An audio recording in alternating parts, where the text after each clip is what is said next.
The Jake Asman Show will begin shortly. Thanks to all these great Patreon members who help support the show. Get your super chats ready. Jake will be here in just a moment. If you love the New York Jets, this is the place to be.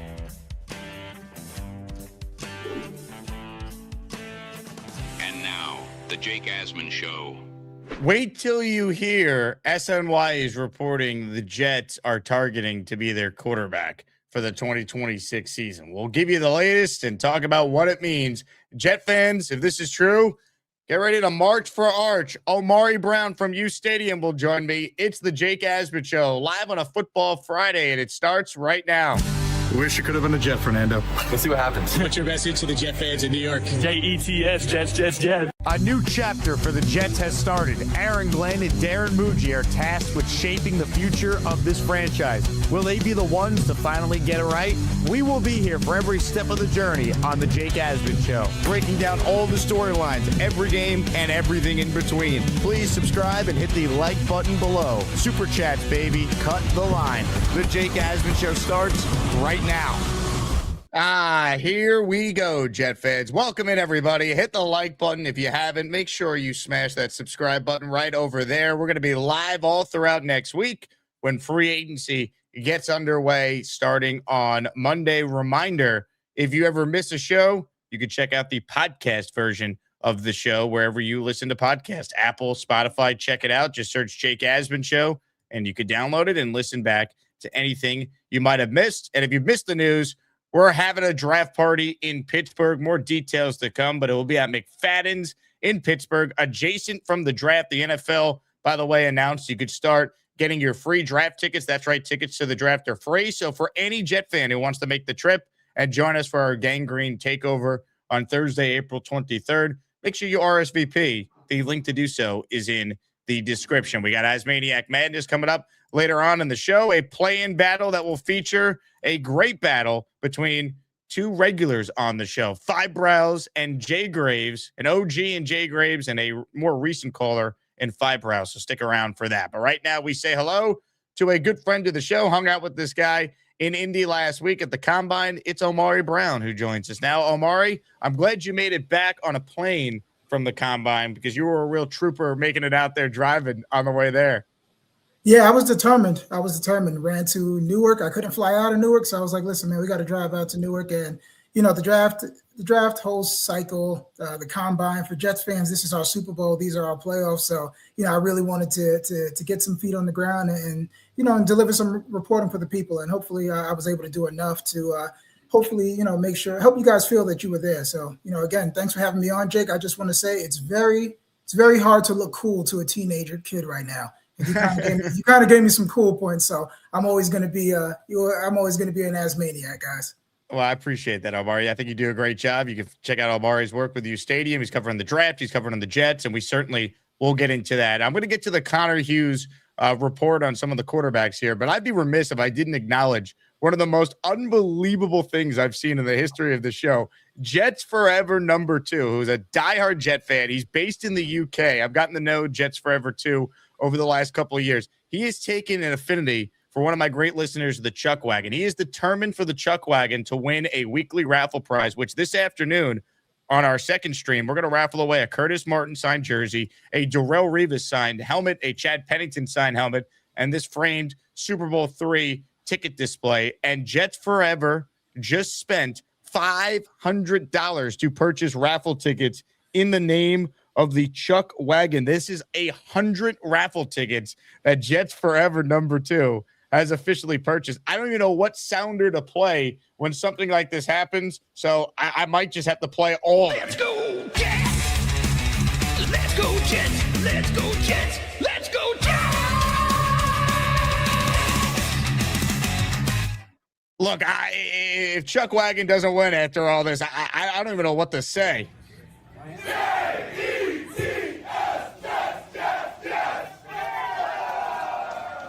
Shout out to Jets Forever #2. My God, this is just unbelievable. Aaron Glenn's superpower might be play calling. Jets Forever's superpower is supporting this channel and the Chuck Wagon. Play call is my superpower, really.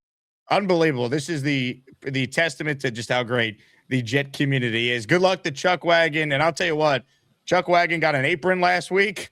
I'm going to have to send him something else if he doesn't win our weekly raffle prize. My goodness. Thank you again to Jets Forever, too. Just blown away by the generosity here. One more drop. $500, people. You kidding me? It's J-E-T-S, Jets. I love Fireman Ed, too. Hey, Gator, we need a Jets Forever #2 drop. That's what we need. We need something special when JF2 drops bombs for the ASMANIAC community. Let's go. Thank you again to Jets Forever #2. All right. I don't know how we transition to QB talk after that, because the high of that to now discussing quarterbacks. But here we go. Connor Hughes this morning posted the following tweet, and then he wrote an article that you can check out on SNY's website. Quote, the Jets might not target just one quarterback in free agency. Belief from agents who met with them at the NFL Combine is that they prefer to add 2 if they can. It's similar to what the Giants did a year ago, Russell Wilson and Jameis Winston. Kyler Murray was discussed, but he's expected to sign with the Vikings per sources. No Kirk Cousins, but watch Geno Smith and Carson Wentz. There is interest there. Jacoby Brissett, too, if the Cardinals can be convinced to part. Was told that's doubtful, with Jimmy Garoppolo expected to stay in L.A. Garoppolo signing with the Cardinals would change that. Wentz might surprise some because of the notion Frank Reich and Wentz relationship fell apart in Indianapolis. From my understanding, that was more GM/owner, not coach. The two remain very close. One source told me that quarterback Reich prefers is Wentz. A quote from another. No one loves Wentz more than Frank. We'll see what the Jets can get done. Omari, I give you the first word on this. If the New York Jets sign Carson Wentz, your reaction is? That the section of fans that are marching for Arch or arching for Arch, you guys are going to love this. I'll tell you what, my buddy Nick Spano is probably doing jumping jacks in his birthday suit, because if you tell me that Geno Smith and Carson Wentz are the Jets quarterback in our Lord's year of 2026, we're going to be marching and we're going to be arching, baby, because that's just really not, that's not what fans want to hear. But listen, man, as we look through this quarterback landscape, there aren't going to be many options. I think that where the NFL is going right now, the Jets should really focus on building up that team and then just inserting that young QB in there, and let's do it right this time. But right now, guys, we're going to have to take our medicine. And I know that it's been a decade and a half of us taking our medicine and being, LOL Jets. But, let's just hold on just a little bit more. But, and I'll put this back on you, Jake. There aren't many options out there, realistic options that are going to, help Glenn. So I know that Glenn is going to be, Glenn is not even only coaching for this season. And we can get into this as well, too. I think he's going to be coaching for his career. And most GMs that fail, they don't really get a second opportunity. So Darren Muji is not, unless he's had an assurance from Woody Johnson, he's not going to be operating as a GM that wants to tank, because his career is going to be on the line as well, too. But I do think that they need to completely revamp that room. They need to raise the talent level of that room. So if you tell me that there's going to be an actual QB competition between a professional QB and Geno Smith, a professional QB and Carson Wentz, and a developmental QB, we can get into some draft talk later, whichever, your favorite day 3 QB. I think that that's a decent start if we can raise the level of the other room and the talent around them. I'll tell you what, if the plan is Carson Wentz and like nothing else, or Geno Smith and nothing else, oh my God, I rather just start Brady Cook for the entire year and guarantee we're going to have the worst record in football. I can't get behind this. It can't be Carson Wentz with the way he's looked the last couple of years. And Geno Smith, look, Geno Smith wouldn't cost you anything, because similar with Kyler Murray, it'd be, the team he was most recently on paying his salary. You know how many interceptions Geno Smith has thrown the last 2 years? 32. He might be just done. I get it. The Raiders' O-line was terrible, but his last year in Seattle wasn't that great either. And that's why they moved on from him in the first place. I can't get behind either of these names. It would feel so Jets if it's Geno And man, can't you just picture all the Carson Wentz jokes that are going to be made when he throws the first boneheaded interception in the opener? God, man, I'm not saying Murray and Derek Carr are that much better, but at least I feel like there's not as much of a stigma with those names. I get it. There's no great option out there, and I'm just rambling right now because I'm just blown away at the possibility of Carson Wentz seriously being discussed. Geno, there's some logic. He costs nothing, and they'd add someone else with him. But Wentz, really? Like, God, man, you can't sell any Jet fan on Carson Wentz as the starter this year. Well, let me be objective and slightly optimistic on that. We just want guys that can relay Frank Reich's message. He's heard the verbiage before. He has experience with Reich, so maybe he's just there just for that room. And again, Geno Smith, there's nothing that the Jets love more than a retread because we're in Demario Davis talks now. So Geno Smith kind of fits that narrative that we've been going to and what we've been seeing. But again, if you're trying to competitively tank, there is no better room than Geno Smith, Carson Wentz, and Brady Cook. I mean, those are your tank commanders right there if you're going to tank. But again, Jake, I'm with you. What is it, March 6th? It's March 6th.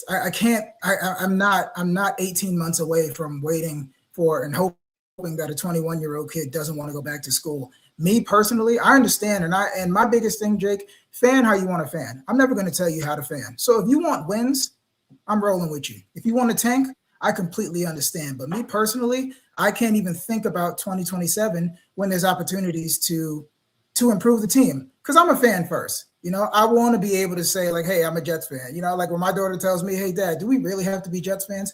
I'm going to say, I don't want you to be miserable. So you go ahead and you find your team and you find some joy because Dad is already locked in. So I understand both sides, but man, it's going to be hard to get excited. And people are always talking about, Woody Johnson cares about headlines. He cares about the back pages. It's going to be a hard sell to a fan base that is pretty fed up to get excited about Geno Smith and Carson Wentz. So I'm with you on that point, Jake. Yeah, it's really tough, man. I think, there's some issues with Derek Carr. I rather him than either Carson Wentz or Geno Smith. Jacoby Brissett was the other name mentioned here. Now, if he's available and it's only a day 3 pick, that's a guy who played for Frank Reich. That's a guy who could do the same things we just talked about, the positives, if there are any, of Carson Wentz. But again, if they go into the year with Geno, Wentz, it's tough to truly be excited, Jet fans. It really is. So you got to just hope that the other moves they make are able to help improve this team. So a year from now, if they're making that big swing at quarterback in the draft, which many of us expect, the roster's in a much better place than it currently is. But my goodness, I have never seen an offseason where the quarterback options, both in free agency, the trade market, in the draft, are this bleak. And we kind of knew it when Dante Moore went back to school and reality set in that it was really that one quarterback draft with Mendoza going 1.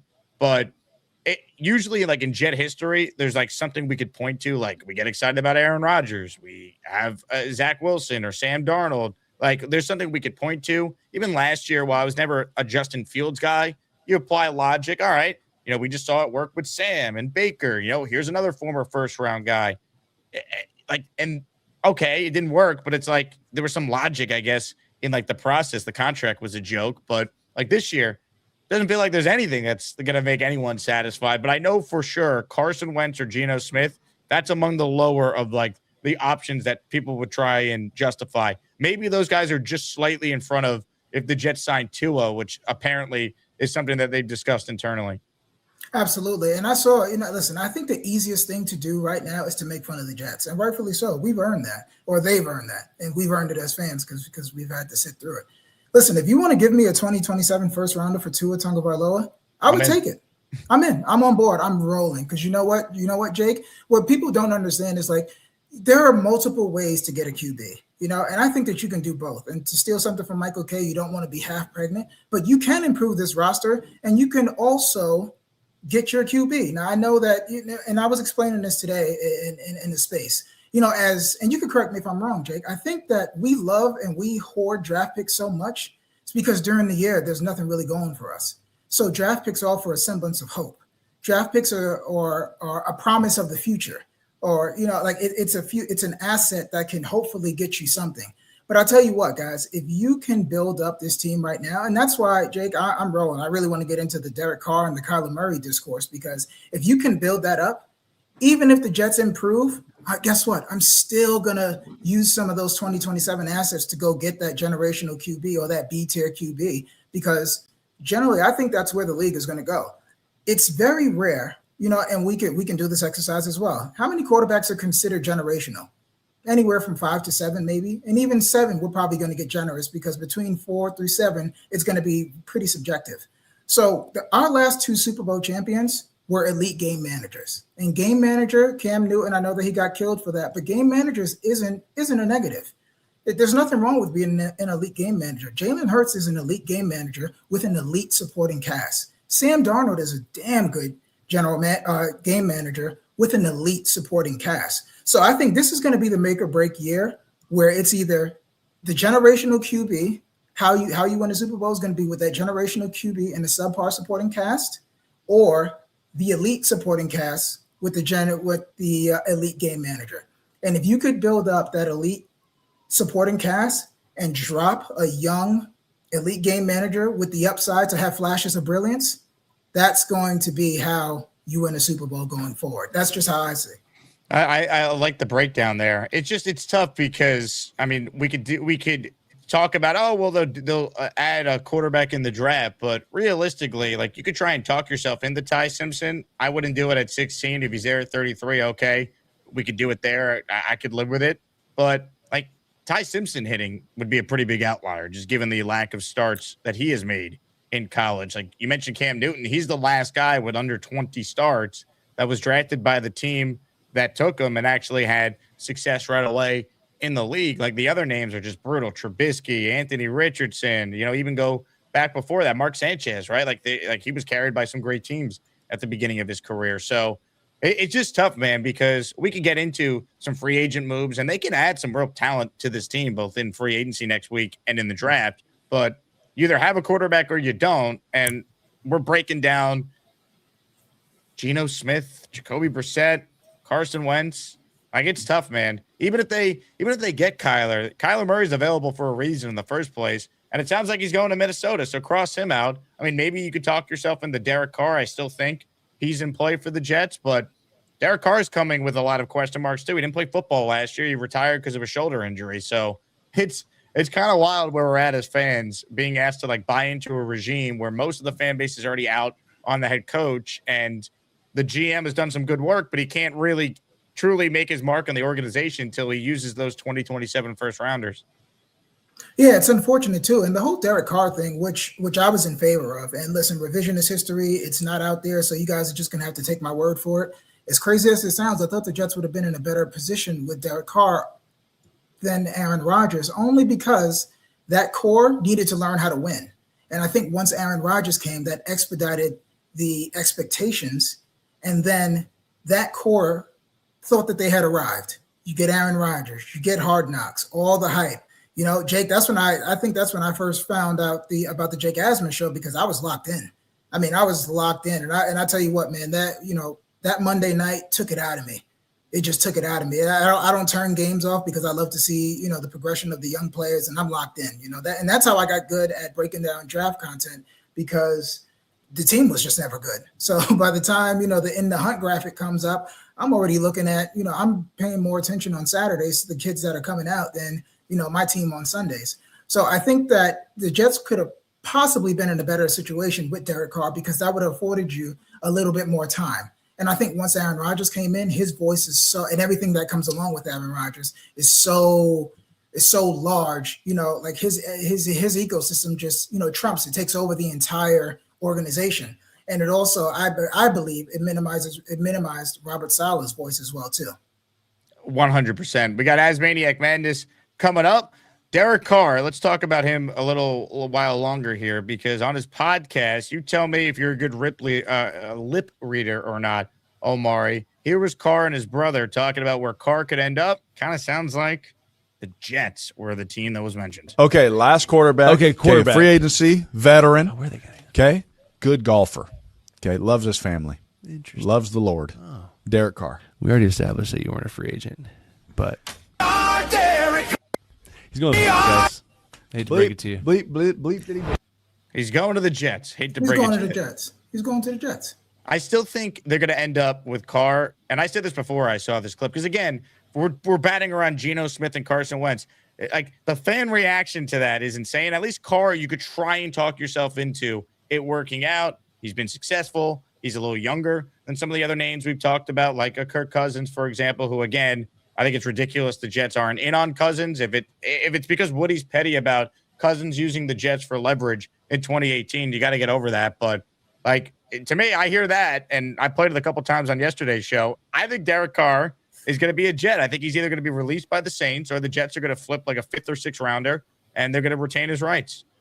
I'm rolling. I heard Jets. And I'm probably just grasping at straws. I heard Jets. Let's do it, man. Listen, Derek Carr is big on his faith.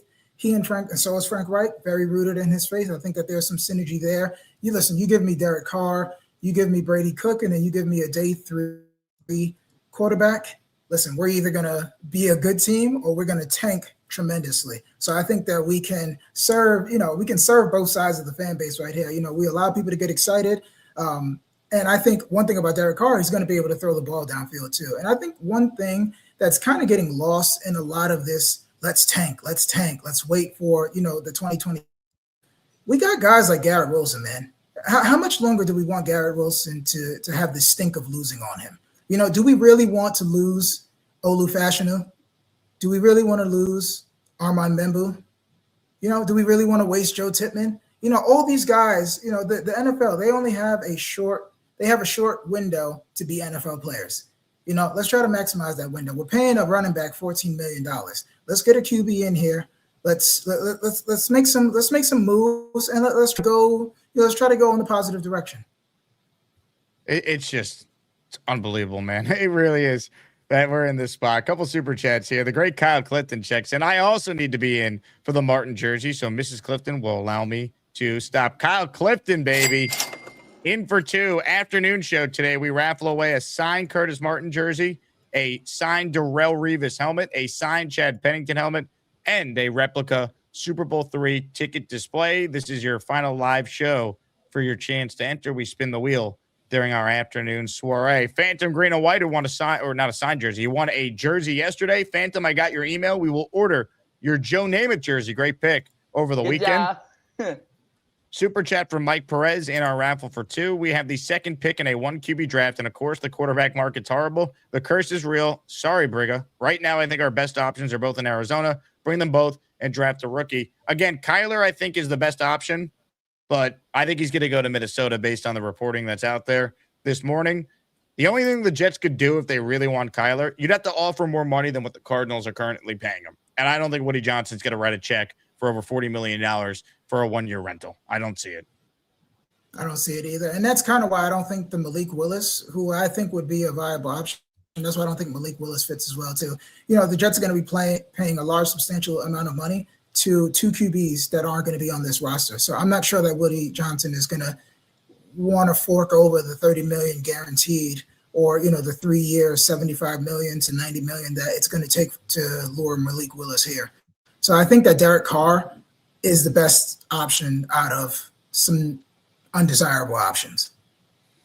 Comments, questions, super chats, cut the line. Let's get to ASMANIAC Madness, shall we? Let's kind of set up where things stand in the greatest tournament in all of sports. Yesterday, it got underway, our play-in round. We're trying to cut the field from 68 to 64. These are the battles for the 16th seed in our tournament. Congratulations to Cash Money Mike and to Leany in North Carolina for winning their matchups. But now we are on to today's battles. And first up today in our morning stream here is Five Brows and Jay Graves. The winner will face Gary in the Extraordinary region. And then this afternoon, your votes determine who faces Charles Gorman in the Grown-Ass Man region. We got Robert C. and Ralphie Rocks then. But again, right now, it's Five Brows, it's Jay Graves. Your votes determine who advances. ASMANIAC Madness is officially underway.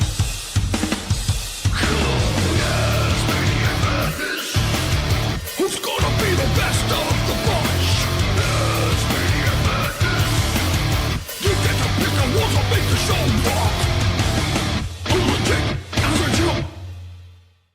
Vote, vote, vote. Omar, I know you've been watching the show for a little while longer here. I mean, do you have a favorite Asmaniac, a favorite caller on the program?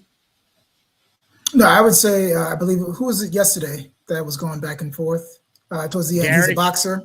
Gary, yes. Gary was entertaining. And it was pretty cool that he said he boxed Andre Berto in the amateurs coming up. So I thought that was pretty cool, too. I boxed a little bit in my younger years, so I thought that was extremely cool as well. So Jake, you got some characters, man. You got some characters, and it's well deserved too. So you got the cult following, man. It's well deserved, man. Kudos to you. I appreciate that, man, and thanks for watching the show, because I think Gary, whether you love him or hate him, he's entertaining and polarizing, and that's why he is one of our 1 seeds. Absolutely, in this year's tournament. And it seems like he's authentically himself. So that's all. Those are my type of people. Shooter with a super chat. I want to know more about Beast's $100,000 bounty on Gary, and will the taxpayers' money be funding this bounty? We will be sure to check in with Mr. Beastbreaker about this coming up in just a bit. We got a super chat here from Joey, who writes in, told you Wentz was in the mix, saw this a mile away. Again, we were led to believe that Frank Reich and Carson Wentz, it ended poorly, and they did not get along at the end, and they wouldn't want to go down that path again in the year 2026. Connor Hughes is reporting is saying, nope, that's not true. They're still close. So, yeah, Wentz would be in play, but I don't know how anyone could watch Carson Wentz the last couple of years he's gotten a chance to play and think that this would be a move that could save Aaron Glenn's job, for example. Yeah. I mean, you can start putting it together, especially once we got clarity on the situation and the fall off from Indianapolis. You need somebody, and that's what backup quarterbacks are. They have experience with the system. They can be that on-field mouthpiece to like, hey, listen, when you're looking at this, I know Frank is trying to do this. And when they're putting together a script, I think you need as much synergy as possible. So I understand that Carson Wentz isn't, and we're saying this, and I know I'm not repeating myself, guys. I understand that Carson Wentz isn't the popular choice. It's not the sexy choice.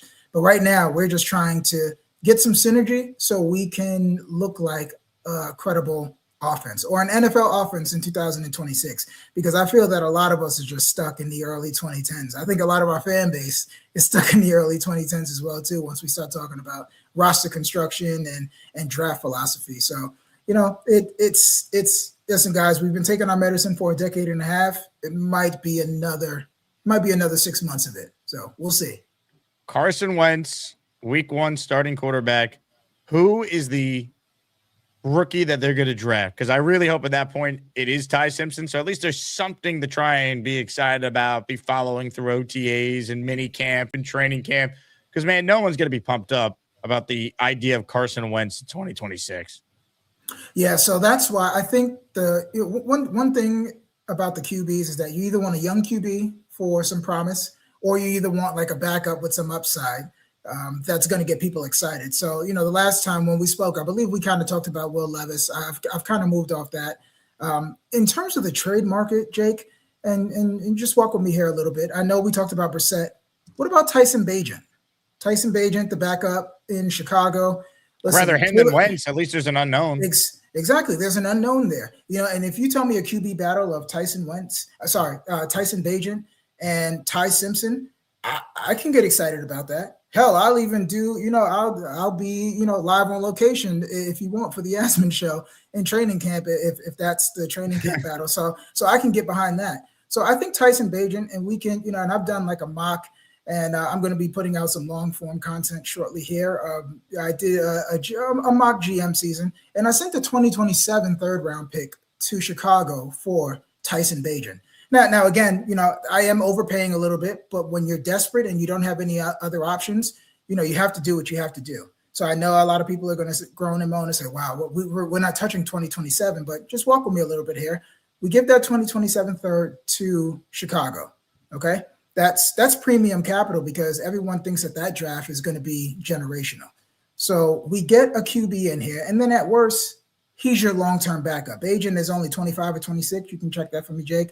And he's been running the Ben Johnson system, and they all run some sort of, timing West Coast based system. So you have that there. So that gives you 2 lottery tickets.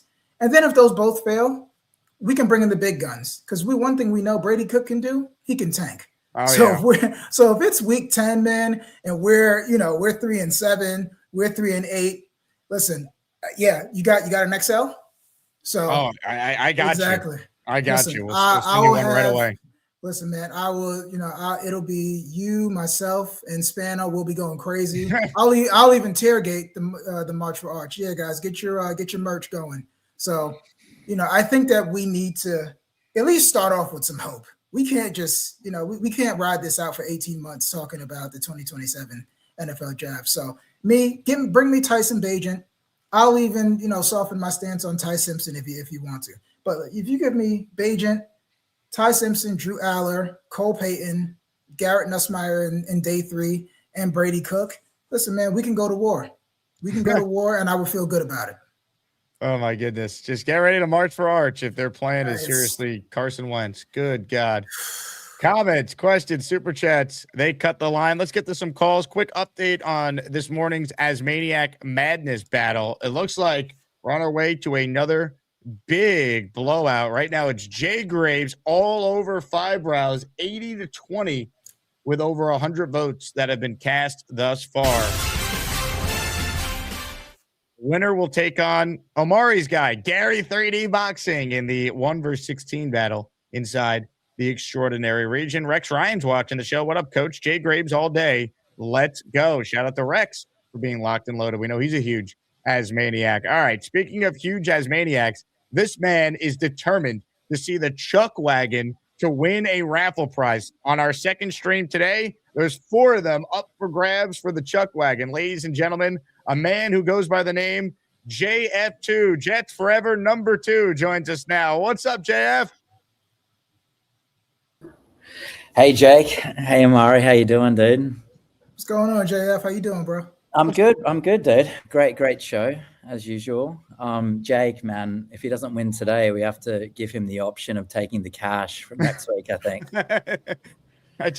We'll get him on. It's going to be like deal or no deal. You know, it's unreal. We'll just get him a jersey or something. We have to do that. I sent him the apron from next week on. It's becoming a line item. My accountant's like going, what's the Jake Asman show? What's this YouTube stuff going on? You know what I mean? So, we have to get him done today. Otherwise, it's up to him to decide if he takes the cash or the tickets from next week. I have a better idea, JF. You tell me if this is possible. Instead of spending all the money on the Chuck Wagon, why don't we do something that benefits everyone? What if you just buy the Jets from Woody Johnson? Dude, I'm working on it, man. Like, you have no idea. Like, it's that's definitely a long-term goal if it would happen, but we'll see. I know Gary V and others have a lot more resources than me, but yeah, let's I'm only joking. It's fun just to give some guys background. Jake and I are very good friends. It's all fun and games. Like, I just like supporting the show. It's I travel a lot away from home, and I love tuning in daily, man. So I'm away right now, and best of luck for Chuck. But we keep going, baby. So have a great day, guys. I love it. JF2, safe travels, man, and hopefully Chuck Wagon is victorious this afternoon. Absolutely. All right, guys. Much love. See you. Bye-bye. Good to meet you, JF2 checking in. Love that. Man, I feel good for Chuck Wagon. He's got a ton of entries now. We got an extra prize this week, and someone's going to win one of the 4 items this afternoon. Curtis Martin signed jersey, Revis signed helmet, Pennington signed helmet, and our replica Super Bowl III ticket display, which I hope someone good wins that, because I'd like to get that out of my apartment. I bought like 4 of them, and they're way bigger than I realized. So this is the last one that I currently have. So I'd like to be able to ship that to a winner. All right, let's get to more calls right now. Carlos DeBarber's on the line. What up, Los? What's going on, Jake, Omari, chat, everybody, Asmaniacs? I wanted to personally, I didn't get a chance to call back in yesterday, Jake. I wanted to personally thank everybody who voted, but I also wanted to personally congratulate Cash Money Mike on his win, and hope him the best on his next round. And yeah, just wanted to kind of call in, kind of pay my respects to the chat and to the people, and yeah, so just a great time, and let's go Jets, man. We're ready to see what happens here with free agency, and we're excited to see what the move is, what's the vision, what's the plan going forward, and hopefully get excited to see some good quality football. We're tired of seeing other teams other games, where you see competent offices and people, competent play calling. I mean, just we would like to see the Jets get on that train as well, where we can see some competent football and some competent play calling, and just see what we got for the future. All right, so thanks to everybody, man, and catch you next time. Carlos, appreciate you, man. Great call, great battle yesterday. And look, it's not going to be easy for Cash Money Mike. You talk about having to take on the #1 overall seed. No 16 has ever beaten a 1. Now, this tournament's only been around for a year, but the sample size is not great. But Cash Money Mike has a chance to be a bracket buster. ASMANIAC Madness is underway. Make sure you vote to make your voice heard. Vote, vote, vote. We got the raffle this afternoon, and Rasta Dread just gifted 5 memberships for the best. I can't speak. I'm getting choked up over Carson Wentz. The best community in all of sports. 5 from Rasta.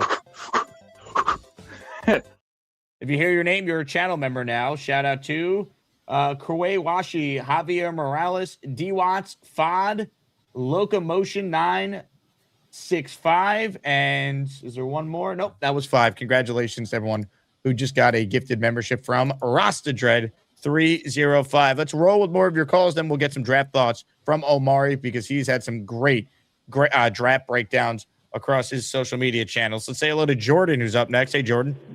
What's up, Jake? What's up, Omari? I like a lot of your takes this morning.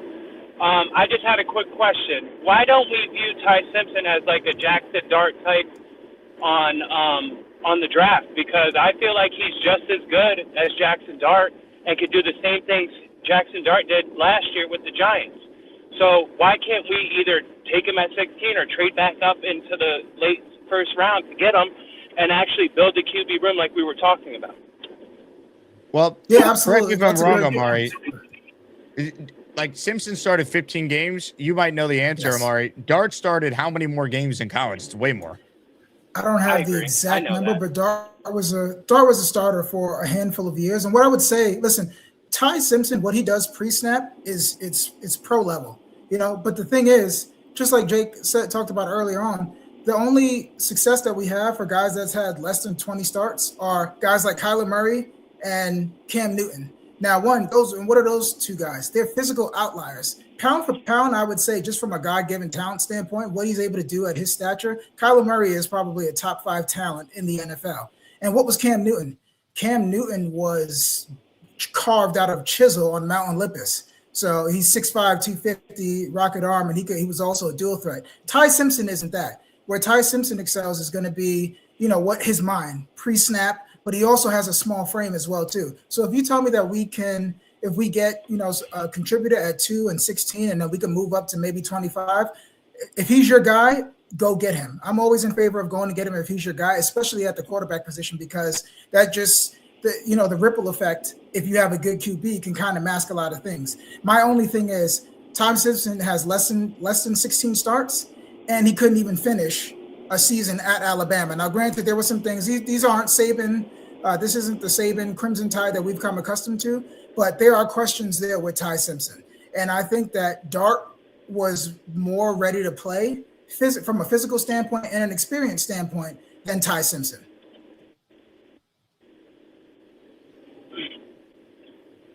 Jordan? Yeah, all valid.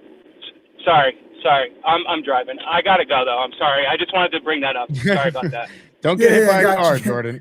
Got you. What does everybody?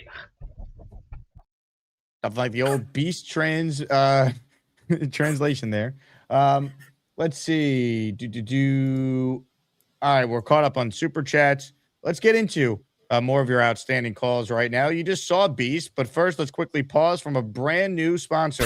Are attic beasts causing havoc in your home? Are they cooking hamburgers on a grill from the 1980s? Are they wasting your tax dollars on unhealthy snacks? Are attic beasts pretending to be sponsored by major companies? It's time to call the professional. If your attic's being destroyed by beasts, call 1-800-THUNDERLIPS. Hey, Beast, you there? Beast?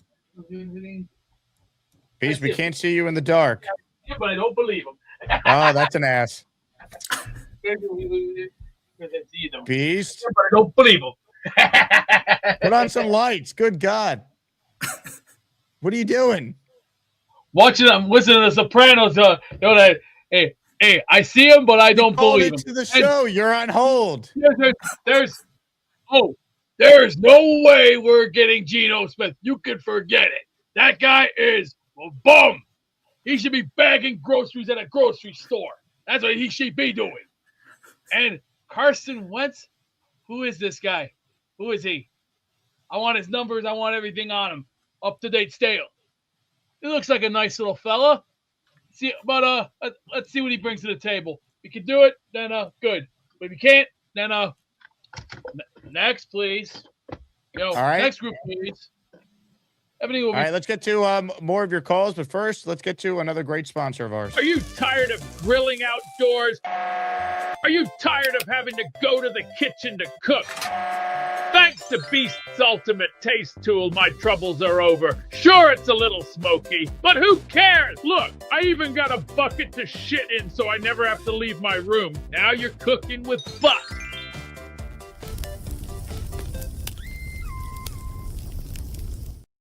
All right, we're back. More of your calls. We got Omari Brown with us, ladies and gentlemen, on the Gustbuster Umbrella Hotline. He's the defending ASMANIAC Madness champion. The only thing better than all them shoes is Joey D, cause he totally rules. Jake, my brother, I'm high as a kite. I love everybody. Damn, this show is crazy. Jake, my brother. Omari, what's good, brother? Bonesy. Yo, that beast one when him barbecuing in the room, that shit is hilarious. You just get so much content from that, man. But yo, Omari, I wanted to say, man, I really liked your take earlier with Garrett. Do we really want them to keep losing in the offensive line? Like, people who wanted March for Arch are ready before anything. Is just like, guys, can we just have a little hope? Can we just give these guys like something to want to play for? We don't want Garrett to keep wasting his whole prime just losing, you know. But this news that came out, I feel like Wentz and Geno are both like more like QB2 role. Like, they're not saying we're going into the room with Wentz as our 1 and Geno as our 2. I'd be shocked if that's the let Frank Reich have a connection with Wentz. Wentz ain't like that bad, like in terms of just like a backup quarterback. He's a good guy. If someone gets hurt, you got him as the second or third. What was he signed with Minnesota off the couch last year? He was a free agent, right? When he signed with Minnesota, I believe. Yes, he played a couple games last year for Minnesota before he got hurt. Yeah, because McCarthy didn't do that bad. Honestly, I remember in fantasy, I was going against somebody and he needed a bye week quarterback, and he went with Wentz when he played. He with got Minnesota. hurt He did pretty good. He needed shoulder surgery. He was 2-3 last year in 5 games. He threw 6 touchdowns, 5 interceptions, 1,200 yards, completed 65% of his passes. He hasn't been a serious starter in the NFL since 2021.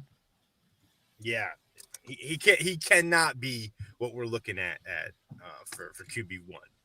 And I would hopefully they figure out QB1 before we start signing QB2, just for like almost like a free agent perspective. Like, who's going to want to come here if we don't even have anybody who can get them the football? Like, yeah, even with the Jets tax that we're going to pay already, I feel you got to that video that you played a car, man.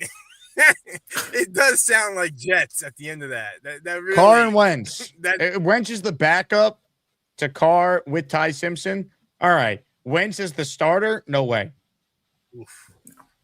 The fan base will implode. I mean, you can't sell us Wentz as the QB1 unless like they're already like know that they have their quarterback in the draft and something's spark in there that they know they're getting.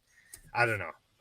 Wentz at 1, you can't do that. But free agency's here. I can't wait for Monday. It cannot get here sooner. I'm fiending for it. I need to know. I need to fucking know, man. I need to know what direction we're going. Are we going to go Patriot style, rebuild the entire defense through free agency, or are we going to go what we normally do, which is slow and steady. I remember last year you brought it up that the Jets fans, we didn't make any moves like right at the beginning of free agency, and people were going insane. I think Neil was one of them. Was like, yeah, what are we doing? And the whole place was burning, and it's just been like an hour or two in the free agency. Get ready, man. Hey, man. Get ready. No big splash after 30 minutes, and people are going to be rioting. Yep. Yep. Listen, man, And, we're we so know about hungry the as a fan base. Yeah, go. No, I'll talk about the ASMANIAC Madness. You're good. No, I was just gonna say we're so hungry as a fan base, man. It's like, people are gonna be mad even when we start doing those small little ancillary moves too. No matter who the Jets sign, listen, if it's not the guy that they want, they're gonna be angry. If it's a guy that they want and they think that they pay the Jet tax, they're gonna be angry. So I cannot wait. I cannot wait, guys, until this franchise really gets it going, so we could just be happy and just be a regular fan base, and argue about things like, why did we go for it on 4th down? Well, who cares? Because we won. I want to start having those conversations. I want to come on here and talk with Jake, and we're just drunk off a win. Facts, man. We need it more than ever. The fact that we're so all in tuned and still so obsessed this deep into a rut that we're in, just tell us what kind of fan base we are, and we deserve better. But that's a fact. Absolutely. I gotta go, but for ASMANIACs, I mean, we all know Jay Graves. I mean, she's an OG, so this is gonna be a smash. Jay Graves has been with us since day one, so she's definitely got this in the bag. But fellas, dominating right now. Love you guys. 24. Damn, that's a. Well, maybe she'll be in that top 5 blowouts. I know. I got the lead in that. Now you do. I'm glad you were watching that yesterday. Yeah. I was with you. All right, fellas, be good. Ladies and gentlemen, Mr. Bonesy. The only thing worse than the New York Jets is cheap-ass shoes and head coach blues. At least we got Muji and some first-round picks. Jake, my brother, I'm trying to get hype, but this team sucks, and Joe Bonesy needs me to sell new flippers to this fat dumpster fire. Good call from Bonesy. Jay Graves, who's in battle right now, says, I'm at work, can't call in. I appreciate all the support. Jay Graves up 75-25 so far in poll voting this morning. Cashmere Black with a super chat. Would you trade a 2nd-round pick for Marvin Harrison in a second? Absolutely. Yeah, I would literally, since driving seems to be my superpower, I would drive to Arizona and then bring Marvin Harrison Jr. back. Yes, I do that all day, every day. 44, we'll give it to you guys. Give us Marvin Harrison Jr. I'd give them 33. I think he's going to take a 1st-rounder to get Marvin Harrison. Yeah, maybe. I mean, I would on the name. I know he hasn't had the career that they were projecting him to have to this point, but a late 1, I think, is the asking price for Marvin Harrison. So maybe the Jets 2nd at 33 would be enough. But are they shopping him? I haven't seen anything on that.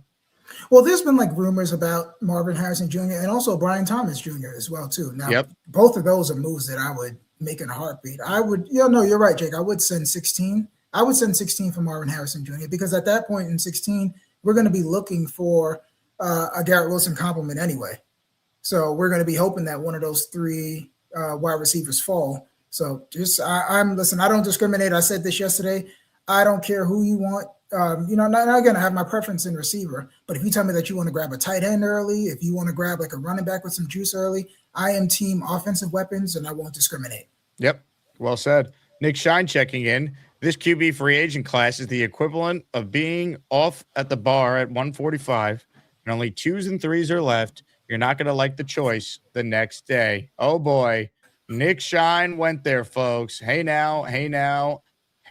Calm your freaky down. But yes, it is not great, the options the Jets are currently dealing with.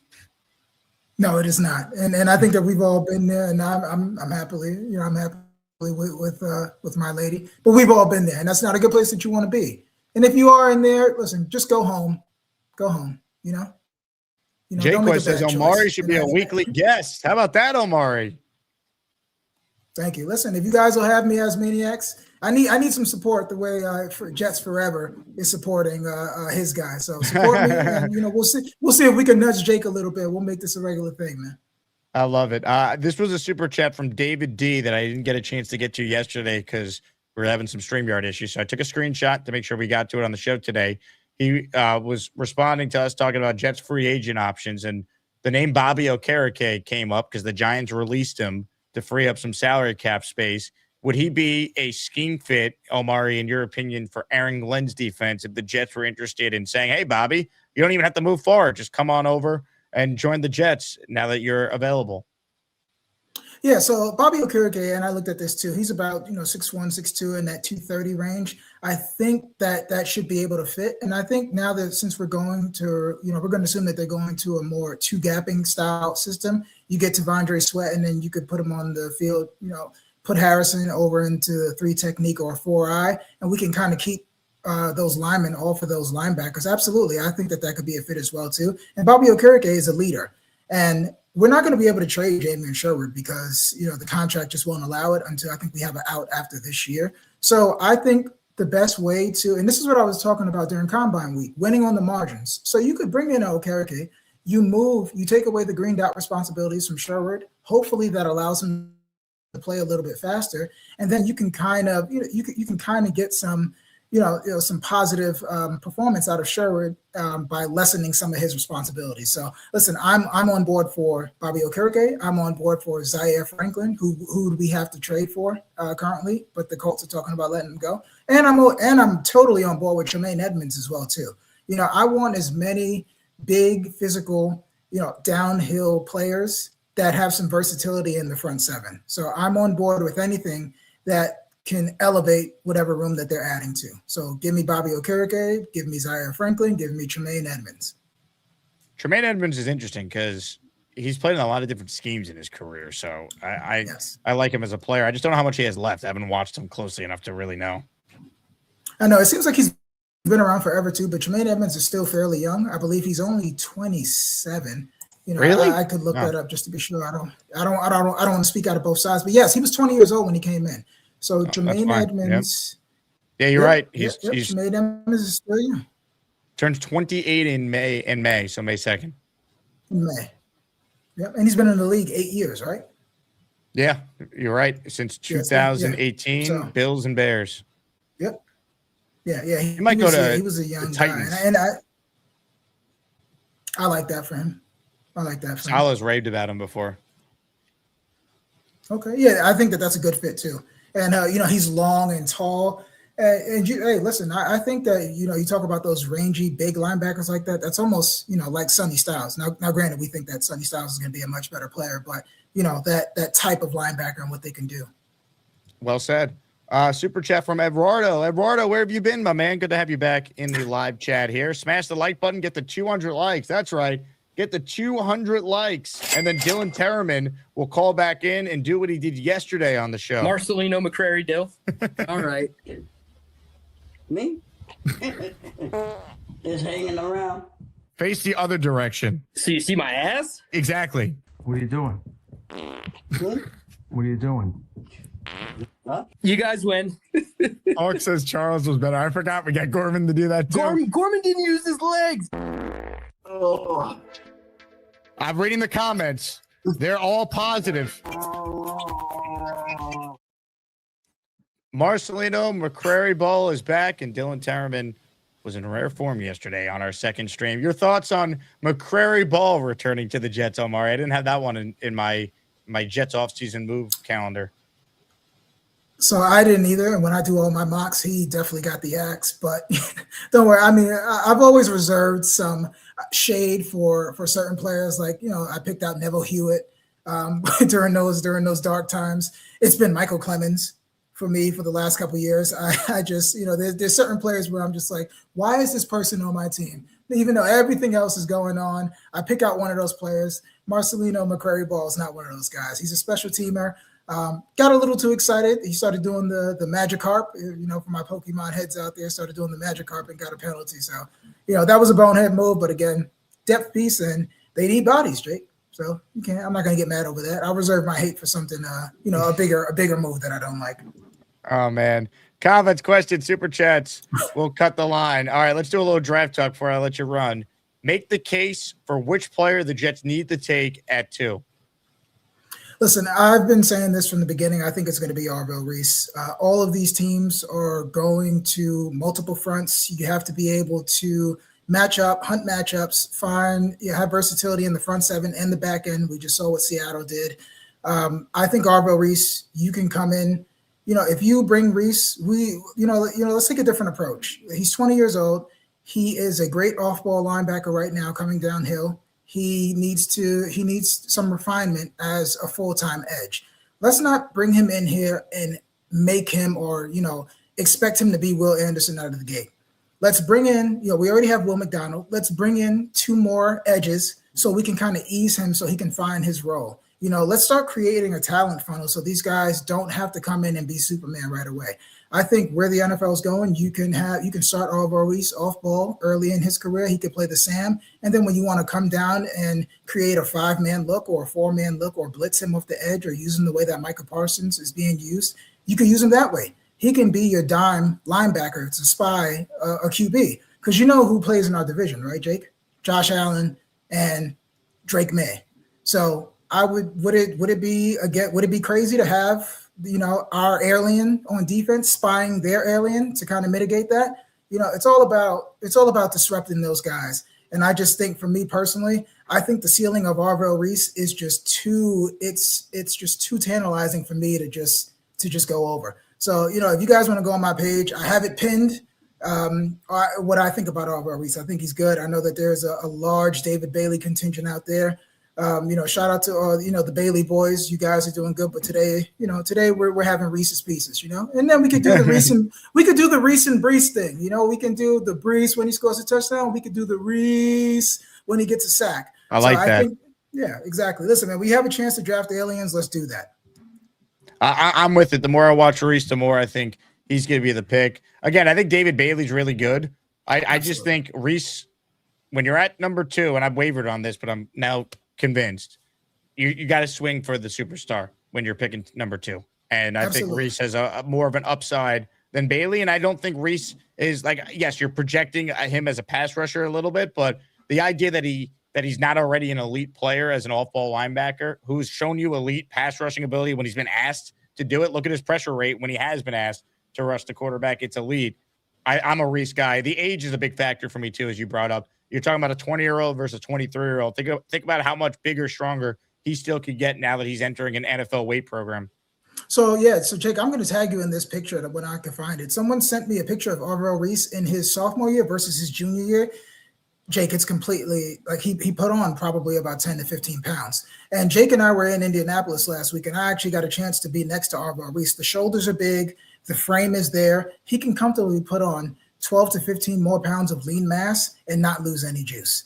And I think that we brought in Carl Dunbar, right? Carl Dunbar, he's going to be tasked with the development of Arvell Reese. The entire franchise is going to be tasked with that, but his positional coach and is probably going to be Carl Dunbar. And we all trust that Carl Dunbar is going to be is going to be good for Arvell's development. And I just want to touch on David Bailey really quick. David Bailey is a solid player. I think that he has one of the most sophisticated pass rush plans of all of the edges in this draft. It's either between him and Ruben Bain, but a lot of this game is going to be played in space. And I think that David Bailey still has to, he's not, and I don't want to say that he's a bad run defender. He just needs to work on it. I think that he loses gap integrity a lot. I'm not a fan of, I don't think in the NFL with tackles that have really good lateral ability, you're not going to be able to do the lateral dive and come back into the play. Because I think if you do that, you're just going to get washed out and the running back is just going to read off of that. So at least with Reese, I've seen him take on pulling guards with intensity and actually blow up a lot of plays. I didn't really see that with David Bailey. And I think that David Bailey, I think he can take his game to another level, but the ceiling still isn't going to be what Arvell Reese is ultimately going to be if he maximizes his potential. We've been batting around quarterback names on our show. Connor Hughes mentioned that Geno Smith is expected to be a target for the Jets. Well, Geno Smith moments ago was officially being told he's going to be released. So the Raiders are releasing Geno, which means that if the Jets were to sign Geno, he's basically playing for the minimum. So Kyler Murray, $1.3 million. Geno Smith, $1.3 million. this feels way more likely than Kyler. I think I'd rather Geno than Carson Wentz as well, if I'm being honest. So do I. Give me Carson Wentz. I'm sorry, give me Geno Smith. I'm totally good on Carson. Listen, and what I'm looking for is one thing Geno's going to do. He's going to throw the ball, whether we like it or not. We don't know who it's going to be to the other team or our team. But I think whoever we bring in here, I want to get Garrett Wilson some downfield opportunities. A.D. Mitchell is good for threatening to take the top off the defense. Let's get Mason Taylor the ball, up the seams. We have to properly evaluate these guys, especially going into 2027. We have to know what we have. We have to know if Breece Hall is worthy of that long-term deal. We have to know. Like, we really need to find out if Garrett is a top 10 wide receiver talent, which we all feel that way. And we need to find out what A.D. Mitchell is and all of these other guys. And then you know what else we need to find out as well, too? If this offensive line, if these are our tackles for the next decade, and it's very hard to find out or to even properly, critique the line when the quarterback holds onto the ball. So we couldn't even grade the supporting cast properly because we had a QB that was shell shocked, and then we had a QB that had no business starting NFL games. It's interesting because if Geno Smith were to be a Jets, you're going to start to see a lot of Photoshops of what that would look like. I did my best to do one really quick on my own. Yeah. I asked AI for a little assistance putting this together, and this is what it came up with. Yeah, it looks pretty accurate to me. Yeah, man, pretty accurate. By the way, if Justin Fields is released, number 7's available again for Eugene. There you go.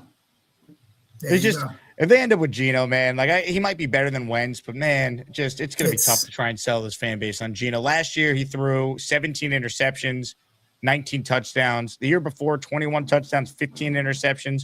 We're talking about 32 INTs over the last 2 years. That's just tough, man. And again, he'd be way more protected with the Jets than he was with the Raiders, who probably had the worst offensive line in football. But I don't know. It's tough to really buy into Geno. Is Geno going to give us, ironically, the Ryan Fitzpatrick 2015 season that could have been Geno's year if he didn't get punched out by his own teammate? Yeah, and that's the funny thing, and that would just be typical LOL Jets. We think that we're going to tank, and then a former Jets player takes us out of contention for the QB that we all covet. I mean, I could see it. Rich Samedi was on yesterday. He's saying that he loves the story, and he's a journalist. I love movies too, and that is pure cinema. The prince who was once promised comes back to return so he can negate the next prince, the prodigal son, and just basically kill off. And then Jake will have to send those March for Art shirts to some country in need. But that would be the most hilarious thing ever. Just make sure that Geno understands time zones this go around. We don't want him missing any meetings because he got confused with East Coast versus West Coast time. Man, listen, the stories are just never ending. The stories are just never ending. Aaron Glenn says that his superpower is calling games and calling plays. I think Jets fans, our superpower is patience and loyalty. But I think both of those are being tested right now. And if we roll out these QB rooms that we talked about, it's going to be tough sledding. It's going to be tough sledding. And I haven't been to a game in a while because I just don't agree with a lot of the moves that they've been making. But I would have to go just to see what the fallout is, just to get a feel, a pulse of what it's like there. And I don't know how MetLife is going to respond to that. They wrote me off, but I didn't write back. Famous line by Geno Smith. Is he coming back to the New York Jets? Play call is my superpower, really. Does Mr. Superpower head coach Aaron Glenn want Geno Smith to be his guy?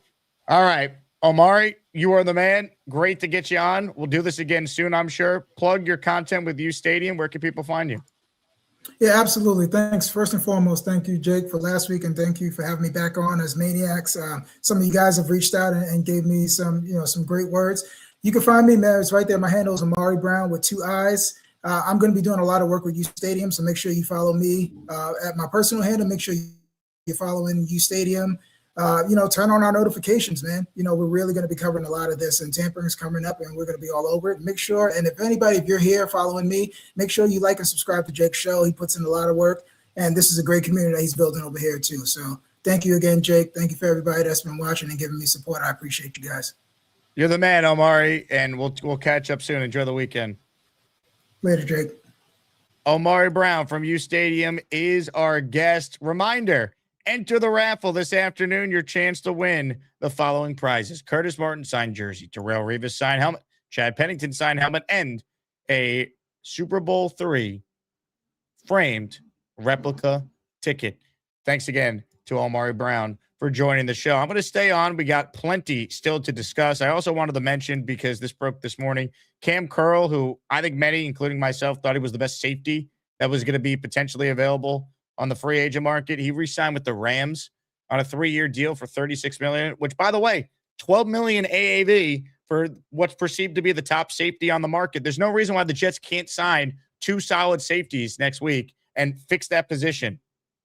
Safeties don't cost a ton relative to the other positions in the sport. Cam Curl is the top dude, and he's getting $12 million a year. Go sign Jaquan Brisker and sign another safety as well. Like, you don't need to just sign one. Sign 2. There's other good guys besides Cam Curl. Sign Kevin Byard. He's still good. He's a veteran leader. He'll fix your communication problem in the secondary. Sign Kobe Bryant, who was Sauce's running mate at Cincinnati and had a really good year with the Seahawks. Nick Scott from the Panthers is a free agent. Nick Cross from the Colts. He's probably the other guy I really prefer. Jalen Hawkins from the Pats. There's good safeties out there, and it's not going to cost you more than $12 million AAV now that we know that's what Cam Curl's getting. That's what I would do. Shout out to the Jet Stream. He is in our ASMANIAC raffle this afternoon, officially 4-5. Let's go. Hit the Jet chant.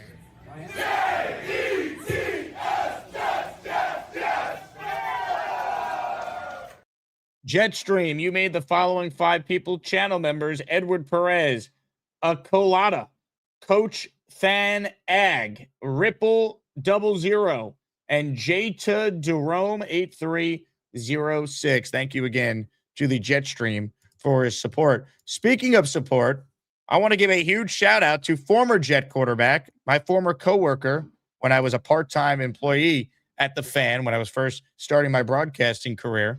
I want to give some love to Boomer Esiason, who spent some time highlighting the Jake Asman show this morning. A bunch of you heard it live and sent me this. So here's a little Boomer and Geo discussing the Jake Asman show. Enjoy. You know, a lot of this stuff is conjecture and speculation at this point. I love it. If you watch all the different influencers out there covering their respective teams, the thought that goes into the conversations that a lot of these guys and women both have is really remarkable. I can't wait to see what happens in the draft, just to see who really was the most accurate when it comes to placing players on teams in the draft. But I'll tell you what, like, I go back to these social media influencers. Yeah, you bring them up. Who are you talking about? I'm just talking about people who cover their respective teams. Like, just because they're fans. They're hardcore fans. I don't know the names, and there's a million of them. It's really remarkable the amount of in-depth information that they go into on all these teams. I've never seen anything like it. I mean, it's been building over the last 4 or 5 years, and I'm giving guys credit. You know, some of them talk about what they hope happens in the draft. You know, when you look at all these different Jet influencers on social media, well, we hope they go with this guy, or we hope they go with that guy, or I gotta ask you again, #2 who are you talking about? I'll show you a bunch of them. They're all over the place. Okay. I guess there are a lot of them. You don't have one name? Like, here's one. See? Yeah, I mean, that guy's Jake Asman. He works at ESPN Radio. He's been around forever. He was an intern here. Yeah, I know Jake, and I like Jake. Yeah. Jake's good. And he's all up into the Jets and good. He has got a lot of good opinions. Yeah, Jake Asman. We know Jake Asman. Yeah, I know that. I could text him right now. Yeah, but I'm just saying You're that's telling one me of he's them. got a huge influence on what the Jets are doing? All right, I'm sorry I used the word influence. I'm sorry about that. He's an influencer? Holy crap. You just got to back up and pump the brakes for 5 seconds. I'm just curious where this is coming from. I'm trying to give a guy his compliments. I like him. I gave him a compliment. No, you didn't. You just shot him down. Said I like him. Shot him down. No, I didn't. So Jake has like a Jets YouTube show that he does. Right, exactly. Which you could find on YouTube.com. I mean, you're amazing. Let's say Jake and whoever he works with. I have no idea. I have no idea who the guy is. Yeah. All right. There are, I don't know, for the 32 teams, at least a dozen that all do the same thing for those specific teams.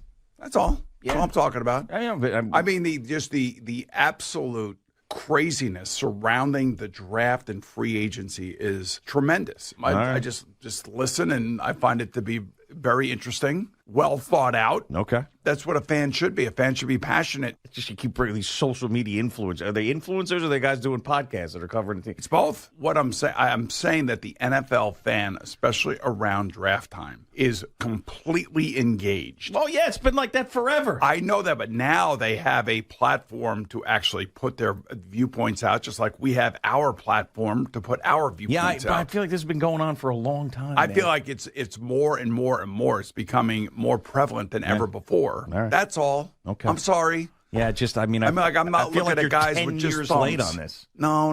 It sounds like you're 10 years late on fans going on social media and talking about their teams. No. Feels like a decade too late for you to notice this. Nope. You are a pain in the ass. Thank you to Boomer for the kind words there. That's right. I am a big social media influencer. That's me. By the way, so FAN on their YouTube channel posted the full segment. Look at the thumbnail they used. This is the most insane thing I've ever seen. Someone sent me this. I'm like, what the hell? I'm like, I haven't listened to this yet, but where is this segment going? I'm like, that is me?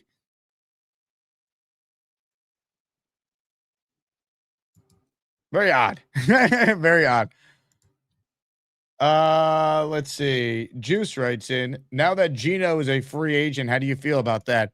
Again, I prefer him over Carson Wentz, but I'm not going to try and sell Jet fans on Geno Smith giving us the Ryan Fitzpatrick year 11 years after the fact. I don't have it in me to try and lie to you guys. I'm trying to find a photo on my phone of a Jet game I went to at the end of the I found it. Here we go. This was December 22nd, 2013. I showed up early when the Jets used to do like the player walk-ins. And here's me about to give a high five to Geno Smith. That is my hand, baby. Oh, yeah. What a day that was. Jets Browns 2013 had tremendous seats.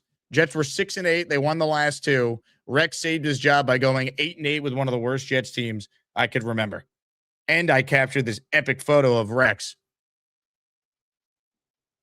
Oh, yeah.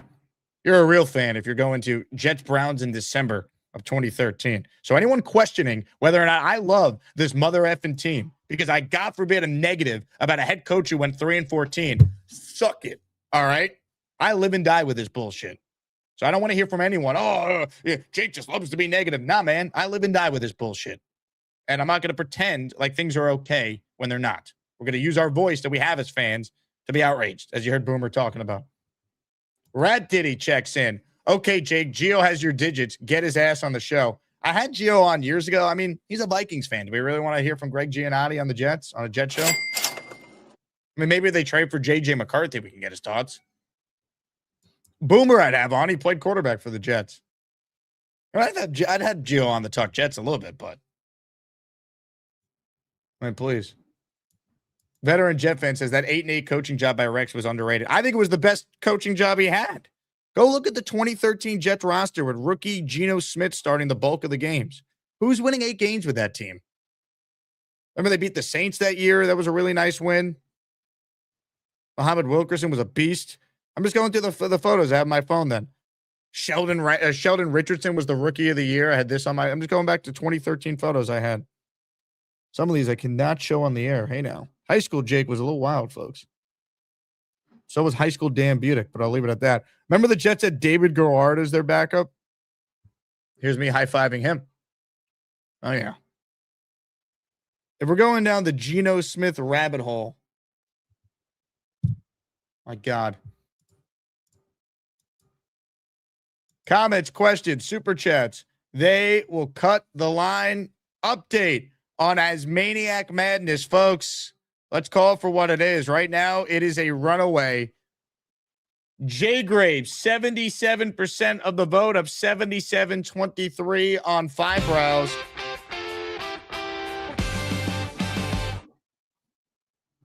Congrats to Jay Graves. Feels like it is a lock. She will move on and face Gary 3D Boxing this afternoon. This one could be a real battle. Robert C. and Ralphie Rocks. Ralphie is coming back from vacation. He's on an 80s cruise. He sent in a couple videos I'll play this afternoon. But Ralphie's going to try and call in if his flight's on time, and he lands around 4:30 at JFK. So this afternoon could be epic. Let's get to more of your calls right now. Appreciate everyone who's on the line. Let's say hello to the Rooster who's next. Hello, Rooster. How we doing today, Jake? Rooster, what's going on? Oh, nothing. You know, this quarterback is like soup of the day. Every day there's a new quarterback we're getting. That's right. And they're all mediocre to bad. Yeah, and that's like broccoli soup, tomato soup is none of the good ones. It's just mediocre soups. But I'm going to throw something at you because I love to always challenge you. I find you to be one of the most knowledgeable fans out there, obviously. Question. Ty Simpson or Mac Jones? I'd rather Ty. Okay, but here's can I argue a little for Mac Jones? Of course, yeah. You're not crazy for saying. I know Gator McCluskey says trade pick 44 for Mac Jones. He would do it. So go ahead. See, I would, can't Mac Jones maybe be our Sam Darnold? Started in New England, educated at San Francisco. He's better prospect, a little bit better prospect than Ty was. And the second round pick at 33, I read it to you last time. I'll read it again. Schweisinger, Keon Coleman, Will Levis, Leon Hall, Campbell, T. Higgins was a home run, Murphy Jr., Crockett. So my point is, at 33, to get a young quarterback still with that upside, I'm not so against doing it. If we're willing to do Ty Simpson, I think we should be willing at 33 maybe to do Mac Jones. Well, he's on the last year of his deal. So you would have him for a year. That's just a steep price for a second. Pick 33, you get a 4-year starter. That's like an extension of the first round. I think that's too much. 44, I think, is a conversation, but that feels like too much. You're not nervous that Mac Jones would come to the Jets and revert back to what he was before he was very nervous, but Shanahan. After reading some of these names I see in round 2, willing to take the shot because, like you said, Geno, all these other guys, the ceiling. What do you mean? I'll give Geno another high five before a game this year, and he'll play like he played for that 2-year run in Seattle before it fell apart. But Seattle showed us at least one thing finally that you could flip the script with. You don't have to develop that quarterback. You build that team. I know giving up 33 would be a lot, but I think it's just a question. If we're thinking about Ty Simpson, I think Mac Jones he has 4 years or so in the league already. I mean, why not? I think 33 is too steep because, one, you could trade pick 33 and get a significant return. I'd trade a third maybe for Mac. Let's say they trade out of 33, flip that into a third rounder for Mac. Maybe that's an option down the line. Okay. Wouldn't we all think we'd be more excited though with Mac Jones than any Carson Wentz? Even you know what this Kyler Murray is going to tell you? I'd rather Derek Carr than Mac Jones because Derek Carr doesn't cost me anything, and but I can move on after a year. Mac Jones costs you a significant resource. But Mac Jones might be great. But he might be. We can't say that now with Darnold. He might have got the magic wand from Mr. What's his name, the San Francisco coach. Yeah, but with Darnold, he went to Minnesota and had, other than maybe the guy he was with in Shanahan for that year, he had like the second best or third best offensive coach in the league. Like O'Connell's a wizard. I know. I'm just saying it's something that should be considered. It should be. I agree with you. Me personally, I don't have enough faith in Mac Jones and enough faith in Frank Reich and Aaron Glenn and the infrastructure the Jets currently have for him to be good. When I know I have 3, if we didn't have 3 ones in 2027, I understand your thought process. Right. You got to keep trying. But the Jets have 3 firsts in 2027. I know, true. They're going to be able to draft a high-level rookie quarterback a year from now. Might not be in the number 1 because it's tough to just rely on being the worst team in football, but they're going to get a chance to take their swing on someone. I'd rather preserve the premium assets I have in the second round and use that towards improving my roster. Or if you want to take a chance, I'm okay doing it with Ty Simpson, who you'd have under cost control for 4 years, other than Mac Jones, who's here for a year. Last point now, a ASMANIAC point. I feel Gary is a little abusive to poor Beast.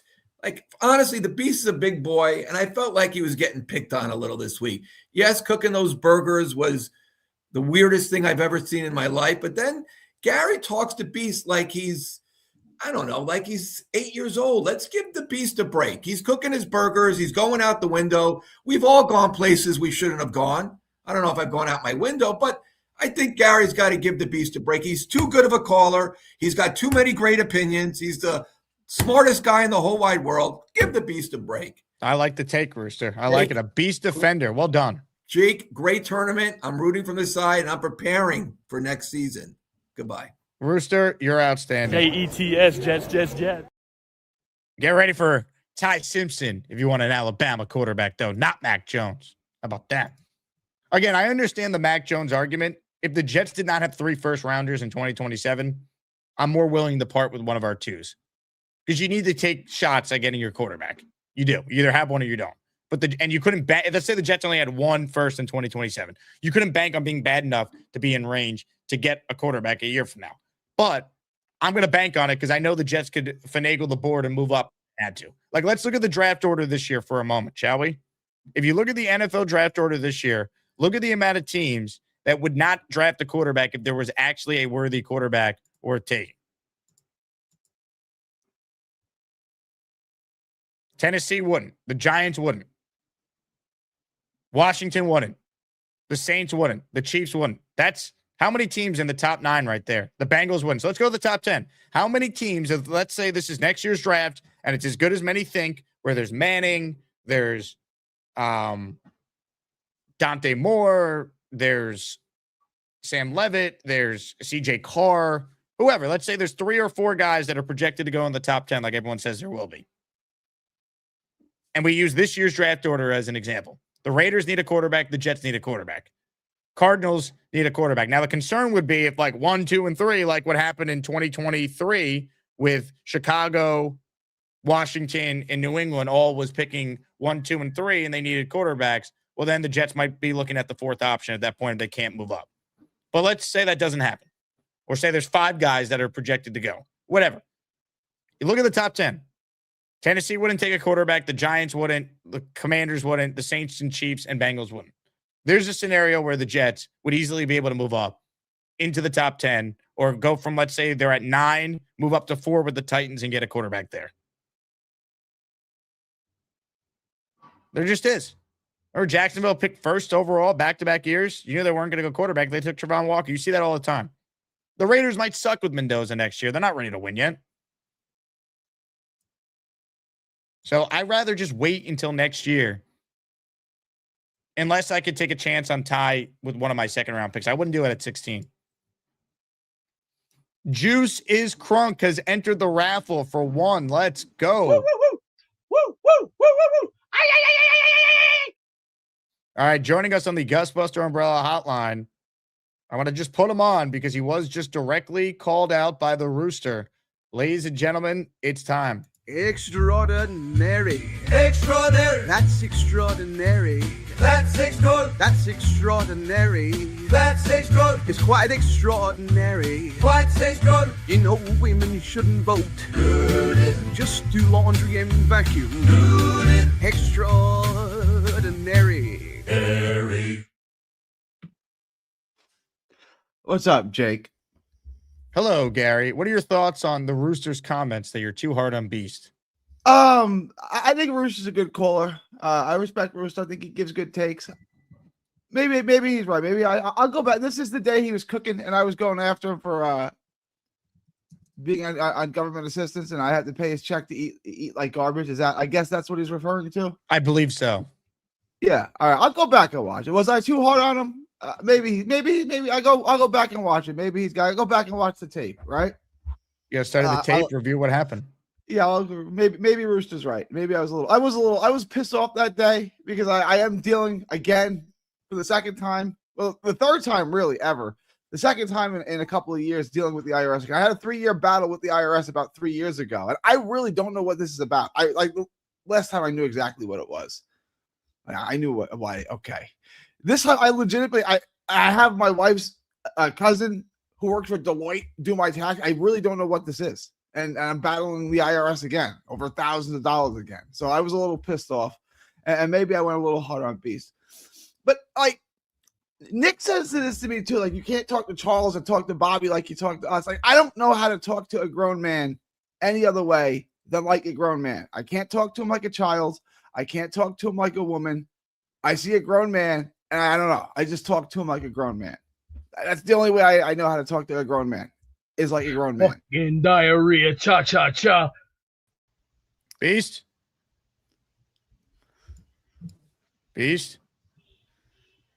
he sleeping? Is he on the bed? No. Last time my sister-in-law, not sister, my wife's cousin didn't do my taxes. I knew what I did last time. I didn't want to pay my taxes because who wants to pay taxes? This time I legitimately don't know what it is. I don't know what it is. Is Beast on the bed?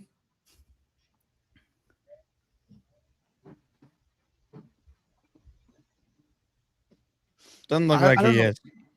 He doesn't leave there. Where, like, maybe he's taking it. No, he leaks out the window. He doesn't even leave there to take a leak. I don't.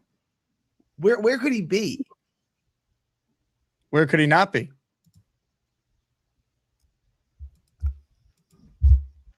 I hear some thuds.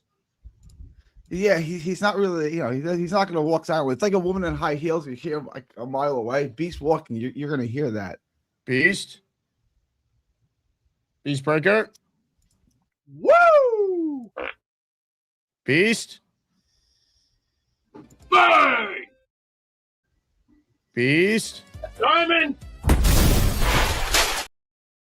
If I went out of line, I will apologize to him. If I went a little too hard on him, I'll apologize to him. Did I go too hard on him? Is Rooster right? Was I too rough on him? It's tough for me to say. I mean, you and Beast have had some very serious battles over the years. Yeah, but I mean, I don't want to cross any lines. I was pissed off that day. I was impassioned that day. I'll say maybe he's right. I'll go back and watch the tape though. Always go back and watch the tape. Watch the tape and let us know. Can I get to my two things I wanted to address? Yes. All right. First, shout out Jay Graves. Congratulations. I know it's not over, but it's over. It's over. Congrats, Jay Graves. Looking forward to going up against you. I figured you'd win, so I wanted to congratulate Jay Graves. She's a great caller. She's a terrific caller. I advocated for her big last year, so it's fun getting to go against her. I like Jay Graves. And then I'm not going to count my chickens, but scoreboard. That's all I'll say. I like Five Brows. Five Brows is a great call. You should call him more. You'll do better, Five Brows. I don't think a lot of people know who you are, but he's a really good caller. It just doesn't call. I mean, how many calls? Boom's got the list. Probably 5 calls. I mean, it's not a lot. He's calling more. Five Brows. He's a good caller. And then Kyler Murray's going to the Vikings. That's what it is. Those are the rumblings. What are we gonna, Matt? I don't want to trade anything to get a guy who's only going to be here 1 year. Like, I don't want to trade a second-round pick for Mac Jones. That's wild. Like, I'm not giving up value to bring in, a guy that's basically going to be a patchwork. Right? I don't want to do that. Like, Kyler Murray didn't cost me anything. Derek Carr, I guess, would cost me very little. Are we back to Carr? Would Carr come here? I mean, what are we doing? Well,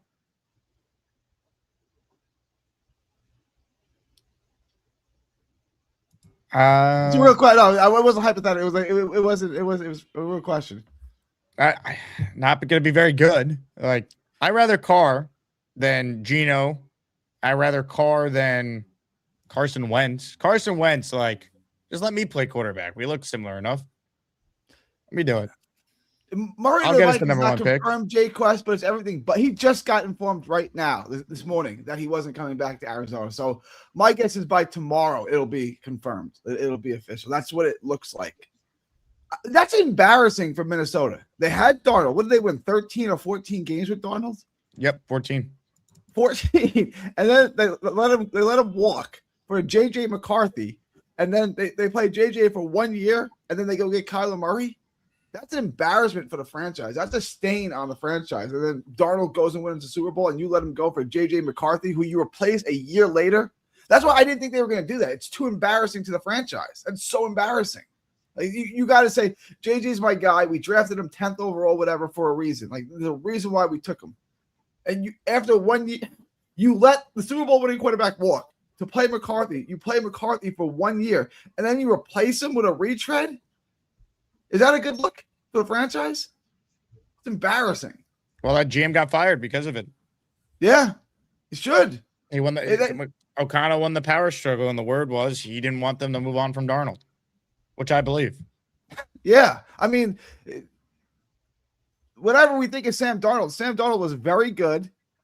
and he They won should the have Super just tagged Bowl. him. It's just McCarthy was coming off an ACL anyway, and let him earn the job. Yeah. What would be the problem of having both of them? There's no way you believed in McCarthy that much, where it's like, oh no, we gotta play McCarthy. He's the way, the truth, and the life. Like, there's no he sucks. Like, he wasn't good in college either. Like, I don't understand why you would let Darnold walk for McCarthy. Like, all right. Shout out to you. Now, of course, but it's what it is. Gary, thanks for the call. All right, thanks, Jake. Bang! Beast, you there? Many are speculating where Beast is. Is he gearing up for another battle against Mad Max? Some are wondering. I think you forgot to wipe your ass this morning when you were probably using that angel soft. Nice on your face, hard on your ass. Amanda is a beautiful queen. She's not that bad looking. Not bad. That's it. Beast, what a silver-tongued devil saying that Amanda isn't that bad looking. What a compliment. You basically have two brains that equal shit and syphilis. So Leanie advances. She'll take on Beastbreaker for his first reaction. We say hello to Beastbreaker. I got gas right now.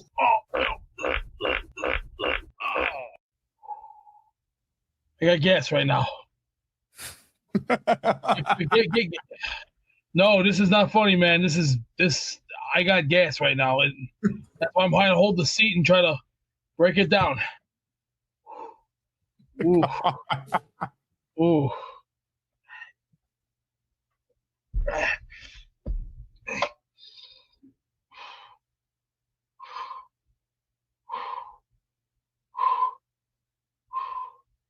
Oh boy. Go to another caller. Go to another caller.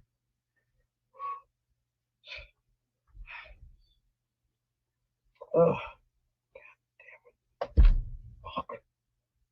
Go to another caller, I said. Honestly, Beast, can you get up? Honestly? Why don't you shut the fuck up and go Honestly, to the Beast, throw a punch. Get the fuck out of here. You're lucky I got gas right now, punk. I'm getting close to knocking your teeth out your throat. Nah. Son, you wanna see what your world's gonna be? You're lucky I got gas a little bit. I'm watching you, Max. I'm gonna watch you like a hawk. I'm gonna eat you like a vulture and destroy you, whatever is left of you. And when I'm finished, they're gonna have to scrape your body parts up because you're no match for this power. Can you hear me? Woo! Bang! You couldn't wrestle your way out of it. You want to see what your world's gonna be? Here's a picture of your world. Diamond! For those who missed the second show yesterday, it was a wild one and has now produced 3 new drops. Bang! Diamond!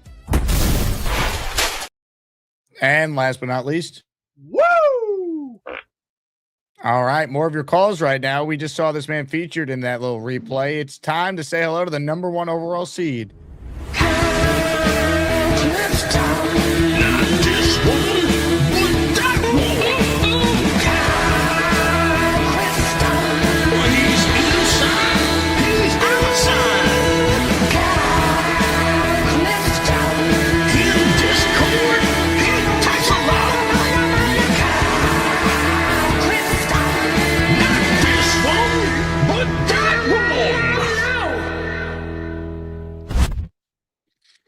Here he is, one of the top social media influencers in the Northeast. He's like the male Kylie Jenner. Wait till I start posting some thirst traps, baby. That's it. There you go. Gary, you got to give him his props. Socrates said the unexamined life is not worth living. And Gary's living that. He's going back to the tape. So it's pretty cool. I respect it. I do respect it. I think another party that was clamoring for the big splash last free agency year was JJ. It was another one, I think. We'll never forget the big splash of the 2024 free agent class. Yeah, but you're not going to get that from Muji. I don't think. I mean, we're not a player or two away where we have to overpay to sign a guy. I think we're going to have to work through our choices here and get guys at numbers that are responsible. That's really the only way to build, right? And we know how we feel about this quarterback class. Geno Smith doesn't do it for you, Kyle? No, he does not. We've been down that road before. You had an interesting discussion with the Rooster there. I think the Niners have 92. Would we go back from 44 to 92 and see if that would free up Mac Jones? I might like do that. That's creative. I think I'd be willing to roll the dice. Yeah. That's something where, we get somebody for the room, which we need to have somebody for this year, and we still retain a day 2 pick, and that you could still get your safety or a guard at 92. It's something that's worth thinking about. Jay Graves, no one knows better than I do what a tough out she can be. Last year, she took me down to the last few minutes, I think, and we're seeing that here again in this matchup. I'm looking forward to the afternoon matchup, but me, I'm Team Bald, so we'll see how that goes. Let's go, Ralphie. I'm Team Bald. I love it. Yeah. That's pretty much all I had today, Jake, but I appreciate the content as ever, and I will talk to you soon. Kyle, great call. Appreciate you. I'd go back to Beast, but I don't think he's even there. Beast, where could Beastbreaker be? Very unlike him to leave the attic. Very unlikely. We're presented by FanDuel Sportsbook. If you watch the show, you know that. FanDuel updated the odds for the AFC East. Here's where the Jets are headed into free agency. Dead last. Only slightly dead last, though. Miami is plus 2,000. Jets are plus 2,200. Meaning if you bet $100 on the Jets to win the division, you win $2,200. Not bad. Pats plus 130 despite winning it last year. The Bills, the favorites, minus 120. Bang! Bet on anything football with FanDuel. College basketball, we got the actual March Madness tournament coming up. Obviously, if you're a fan of the Knicks, the NBA, the Islanders, the Devils, the Rangers, or the NHL, you can bet on that. If you're like 3D boxing Gary, you can bet on boxing or MMA. It's all there for you over at FanDuel. Here's another photo from the legendary 2013 Jets-Browns game I referenced I was at. Here's me with Santa. What a time, folks. Rex Ryan in black and white, me high-fiving Geno Smith. And here we are all these years later. 13 years later, Eugene Smith could actually be the Jet quarterback again. You can't make it up.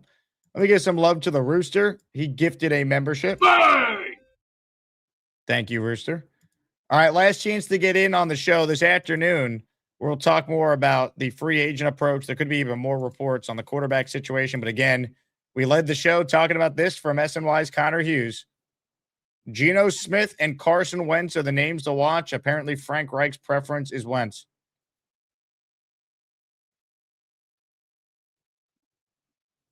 Tyler writes, in Pump Up the Volume, I'm Coming Home, Diddy and Skylar Gray. Geno was in a dumpster fire last year.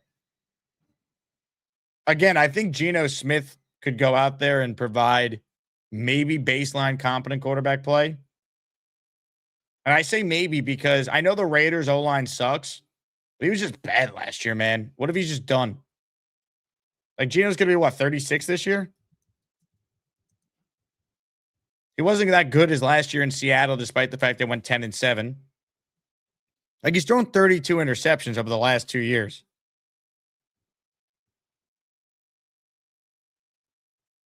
Like, what happened there? He's going to be 36 this year. Turns 36 in October. I don't know. The options aren't great. Geno Smith, he cost you nothing, so I get some of the appeal. Here's a Photoshop of what Geno would look like in a Jets jersey. It's really tough to be excited, man. I can't believe I'm going to say I hope it's Carr because I'm not that excited about Carr, but I think Carr's our best option. And I'm assuming Murray's unavailable and Cousins is unavailable, which, again, if they're not going after Cousins because of pettiness, ridiculous. This was Derek Carr on his podcast, though, that came out. So I think I'm officially Team Carr, assuming Murray is out of the question.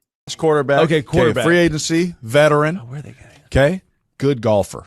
Okay, loves his family. Interesting. Loves the Lord. Oh. Derek Carr. We already established that you weren't a free agent, but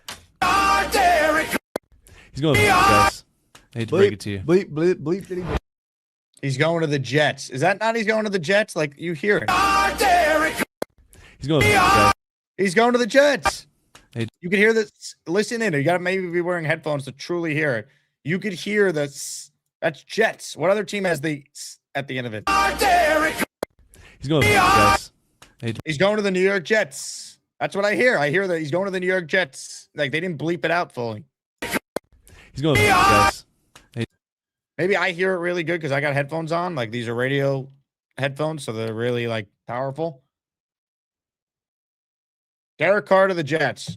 It's happening, people. Get ready. For better or worse, I still think it's going to end up being Carr. One more time. Do you hear Jets? I hear it. He's going to the guys. He's going to the New York Jets. Or he's saying he has the shits. That's what Yo Holmes is hearing. Can I introduce you to Beast Breaker, Derek Carr? Bang! All right, more of your calls before we wrap. Last chance to vote as well. Jay Graves is going to win. Unclear if it's going to reach the top 5 biggest blowout that we've had in the history of the ASMANIAC Madness tournament. Doesn't look like it. I'll pull up the exact percentages for that because Leanie got close yesterday, but ultimately, I don't believe she did. All right, here we go. Potentially our last call, unless anyone else calls in. Thunderlips is next. What's up, Mr. Thunderlips? What's going on, Jake? How you doing? Commander and Queef, how are you? That's right. Always. Dude, so watching the show on the TV, like the big screen is a game changer. So that clip that you were just playing was in the living room while I was cooking, and you were playing it over and over again, and it drove my wife fucking crazy. She had no idea where it was, like, you know, what it was about, and I wasn't really paying attention at that part because I was cooking, and she goes, sounds like a bunch of adults just screaming at each other on a YouTube channel. And I'm like, that's exactly what the show is. So I'm like, you just explained it like to a T. She knew around here. Yeah, right. So when Gary and Beast were up there yesterday, she was sitting on the couch watching, and the look of disgust on her face, and she just goes, ew, he's so gross. And I was like, oh, Beast Breaker? And she's like, no, Gary. This is so funny. Oh my God. I loved it. But, you know, Beast taking his shot, I mean, the percentages are there, right? So 4% of the ASMANIAC community are female, you know, so what percent of that got married, right? So didn't Hawk and Sarah get together? So if it's like one couple out of 4%, that's like 50% of the females are marrying ASMANIACs in this community. So his shot is, his chances are very good, I would say. We're a loving community around here, Thunderlips. Oh yeah. Oh, I could feel it. It's in the air. It's palpable. So real quick, then one Jets question for you. So who is your number one target in free agency?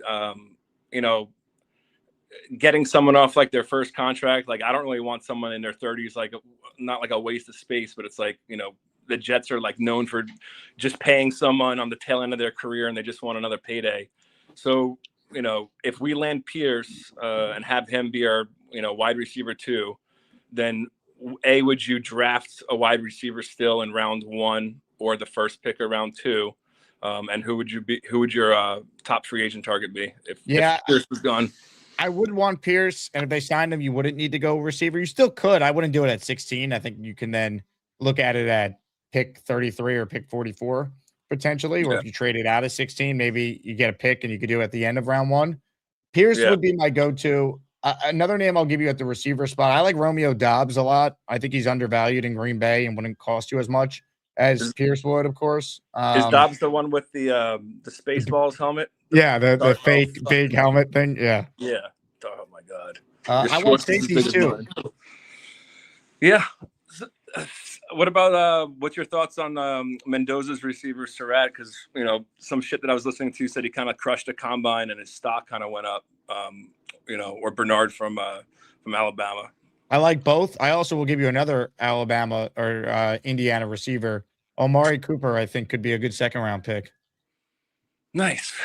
All right, man. Well, I'm gonna let you go. I just wanted to show you my office. Call in during lunch. You know what I mean? This is where my digs are at. I got my own bathroom, so I could take a beast whenever I wanted to. I don't have to change a bucket. Could piss in the bathroom like a normal person. So, all right, brother. Would you like to say anything to Beast after you basically provided 1-800-Thunderlips as a new sponsor? Beast is a great Asmaniac. Is he a great Jets fan? No. He thought that Najee Harris was on the Jets last year. I'll never forget it. He had Bears posters in his room with the Bulls and stuff like that. So, some of that's bullshit, but he's entertainment value is phenomenal and he's great. You're a good guy, Beast. You're funny. You don't have to respond, I guess, but hello. What? Oh, you can give me hey. What, you want me to come over? Dirtbag. Me, I sent you stuff, remember? Bang! Asshole. You are wrong, you asshole. You just opened Terry Funk up. Hey, I don't have to wash my mouth so much, asshole. And you better watch your mouth because next thing you're gonna get is a branding iron. Yeah, and I sound like Terry Funk. There, look, and you look like Colonel the Beers from the AWA. You look like fucking King Kong Bundy, bro.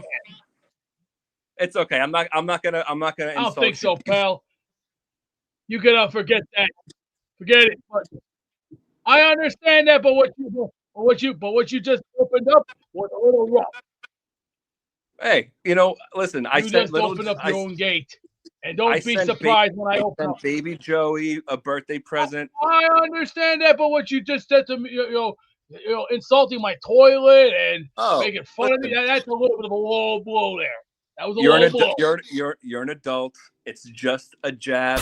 Are attic beasts causing havoc in your home? Are they cooking hamburgers on a grill from the 1980s? Are they wasting your tax dollars on unhealthy snacks? Are attic beasts pretending to be sponsored by major companies? It's time to call the professional. If your attic's being destroyed by beasts, call 1-800-Thunderlips. There he goes, changing his piss bucket. You want to see what your world's gonna be? Diamond cutter. Get ready to feel the bang! Diamond! Your thoughts on that, Thunderlips? Insanity. There's Asmaniacs, and then there's maniacs. So, I mean, We specialize in both on this show. Yeah, it's okay. I mean, he's great. He's just got to learn how to take a joke and, roll with the punches. And if he could give it, he has to take it too. You know what I mean? Well That's exactly what I tell my wife. All right. I'll talk to you later. Ladies and gentlemen, Thunderlips. Bang! We go back to Beast for more. Beast, your thoughts. As DDP once said, yo, it's DDP. Bang! Diamond! All right, I got time for one more call, ladies and gentlemen. It's time. I got my Iron UG. I hope you like my Jets take. They call me David T. It's not easy for me to see, but if you bring me full stream, you might like what I had to say. I'll need to get real damn close, cause my vision is dog shit. Hi, Jake. Hello, David T. How are you, my friend? Oh, I'm just fine. And yourself? Living the dream. Yeah, when you're a Jets fan, we do, don't we? But Jay Graves, and so she's going up against Gary. Jay Graves, if she wins, and I'm not going to call her yet, but she's on her way to winning. She'll face Gary in the round of 64 to kick off that region.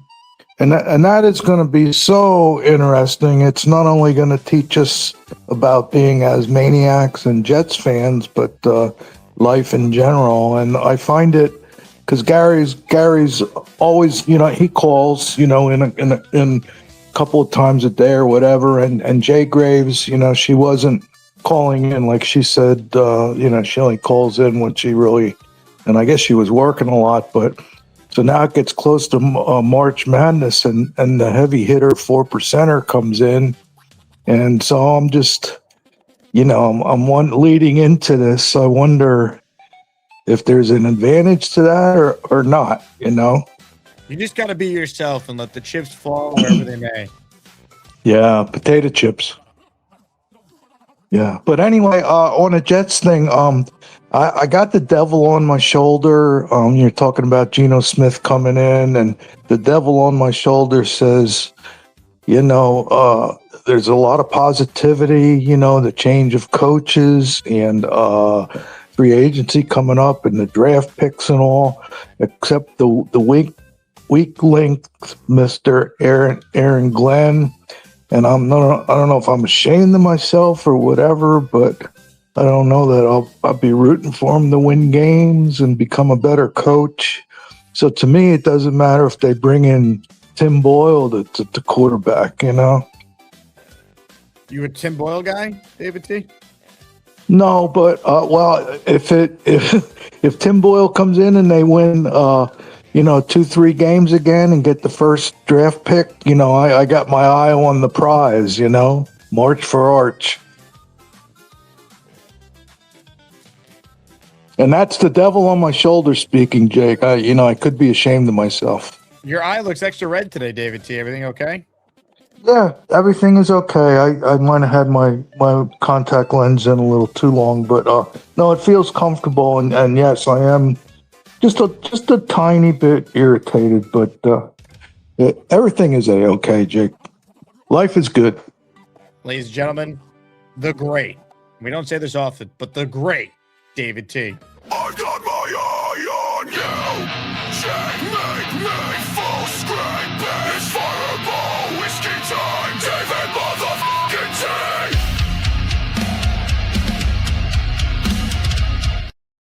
And now back to the Jake Asman Show, courtesy of the leader Jake Asman. Take it away, Jake. Diamond. And we're back. Great call by David T. There. Brian with a super chat. Great show. I'll be calling more often. Brian, please do, man. Please do. We want all the callers to call in. Hopefully, ASMANIAC Madness, the goal of it is to celebrate the people who call in and make this show the show, right? Anyone could just give Jets opinions on a YouTube channel. What separates us is we are caller-driven. We are community-driven.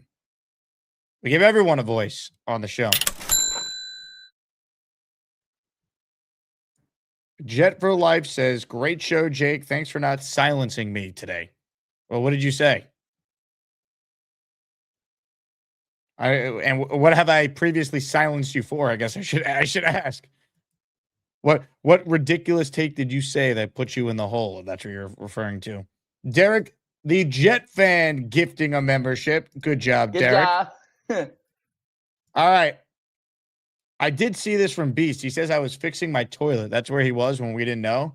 So I'd be remiss if we didn't at least ask him about that before we close poll voting. But I want to remind people that right now we have Jay Graves and Fibrows duking it out in ASMANIAC Madness. Jay Graves is currently up 77-23. As promised, I looked up Boomtown's data he sent me. The biggest blowouts in last year's tournament, you can see it on your screen. 79-20 was the biggest blowout we had with V-Man over Charlie the Dog Groomer as far as like the bottom of the top five.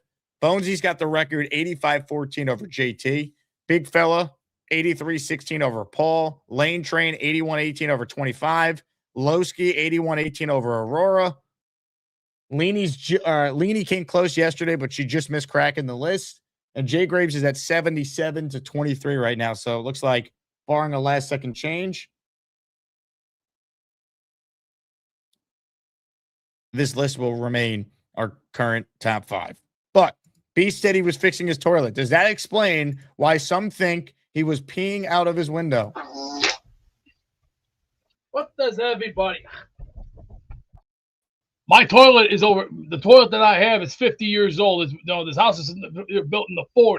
Plus, we're having a little problem with it. I have to find some kind of weird thing that'll flush the toilet real faster. So I'll probably I got to probably go on some websites, see if I can find some stuff, but it'll be all right. Time will tell when the time is right. Always remember, never, ever throw in the towel that easy. Just keep your head up and keep reaching for the stars. And always remember, don't worry about what I'm doing. It's called do what you could do for your country and be who you are. Now let's go to a winner and let's see who won the first ever matchup between Jay Graves and Fibros. Hey, real quick, is your toilet fixed? I got it down after 23 plunges of going.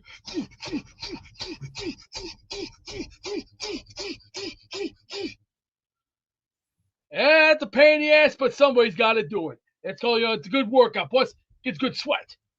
Plus, if you work a good sweat, you got a good sweat. So you had to use the toilet plunger to unclog your toilet. That was the issue. See, feels good. Now let's go. Let's get the winners. Let's go get our winner. Let's go get our winner. ASMANIAC Madness is underway. Make sure you vote to make your voice heard. Ladies and gentlemen, Beast getting quite the workout as a plumber this morning in his own house. Gator, you're welcome for that drop. I just laid out and let him go. All right, ladies and gentlemen, this one, a blowout. Let's close poll voting and congratulate our winner. Jay Graves is moving on to the round of 64. She'll take on Gary 3D Boxing in the Extraordinary Region opening round. Your final is 77-23. Jay Graves over Fibros. 353 total votes were cast. Congratulations to Jay Graves on the achievement. Gary is on the line. Gary, your thoughts on your opponent now in your initial matchup? Good. I'm a big fan of Jay Graves, so this is going to be fun. Congrats to Jay Graves. Nothing but the best for Jay Graves. I'm a big Jay Graves fan. Well said. That battle will be one to watch. Gary, thank you for your time today. Well done. Thank you. ASMANIAC Madness is underway. Make sure you vote to make your voice heard. You gonna take a nap in between shows today, Beast? You're tired from the plumbing? No, I just got busy, took care of stuff, made a couple phone calls, and Sunday's my birthday. Thank God. Happy almost birthday, Beast. Yeah, now I don't even know what I'm going to do. I'm going to do a special Sunday show for you. I'm doing radio. I should have mentioned this earlier. I'm on ESPN New York tomorrow from noon to 2:30. I'm hosting. All right. And then Sunday again from 8 to 12. Sunday I'll be live. No, Sunday there's no radio anymore. The season's over. I'm doing a Saturday show. Yeah. But I'm going to do a Sunday YouTube show. All right. And we'll celebrate your birthday when I'm live then. Oh, goody. Because, let's see. What do I got in mind for the weekend? I really don't know. I just made a chicken sandwich yesterday. A very good garlic chicken sandwich. I had the chicken tenders that I wanted. Took the garlic and herb, put it in there. No, don't put too much garlic on because then you'll be going. Woo! Oh, we know what too much garlic does to the Beast toilet, folks. One last super chat. Shout out to Brian. Says, get me in. Brian, you were in the raffle this afternoon for 2. Let's go. And here we go. Let's go. This afternoon, raffle for the prizes. More Jets news to react to. Free agency preview. It all starts on Monday. So we got our final live show of the week coming up in the 4 p.m. Eastern hour. Then I'll talk to you guys a little bit later today. Like the video if you haven't. Subscribe to the channel if you have not. Get ready for the return of Geno, maybe. And I'll talk to you guys a little bit later on this afternoon. Again, go Jets as always. And if you missed some madness, recent madness on the show, sit back and enjoy the latest Beast versus Mad Max rivalry. Good job. Why'd you piss out of the window? Look, you little asshole. Can you throw 15 punches? Let's see. Can you throw 15 punches like I am? You want to see what your will's going to be? Your face right here. Crushed. But this is going to be us in the David lines of EB, so be like, I'm the bigger man around here. You're just a little pug. You just jump. Do a front kick, please. Do a front kick. Do a front kick. See if you can kick harder. Yeah, compare front kicks. Get out of here. I need to cool off before I do something a little Jurassic. What the fuck is wrong? You can't cook in the attic. Just don't do it anymore, all right? Okay, we need a leader of the Dark Alliance. That video introduced me to a new term, stringing the cheese. I never heard of that shit before. No, me neither. I was just stringing the cheese. No one's judging you. Any port in a storm. And a little scrape there. And there's a little cut there. Yeah, that's pain. What have I been taking to do that with? Vaseline. The only thing I can basically afford. Hey, trust me. Joining us right now is a new member of the ESPN family. He's also an Nobody gives a shit. Hold on. I'm having some glitches here, Rich. Oh, that was great. That was perfect. Nobody gives a shit. Oh, hi. Jake wants me to ask you to click on the like button. That's right, Lane. And if they don't subscribe to the Jake Asman Show, this team may never win another game. Let's go, Jets.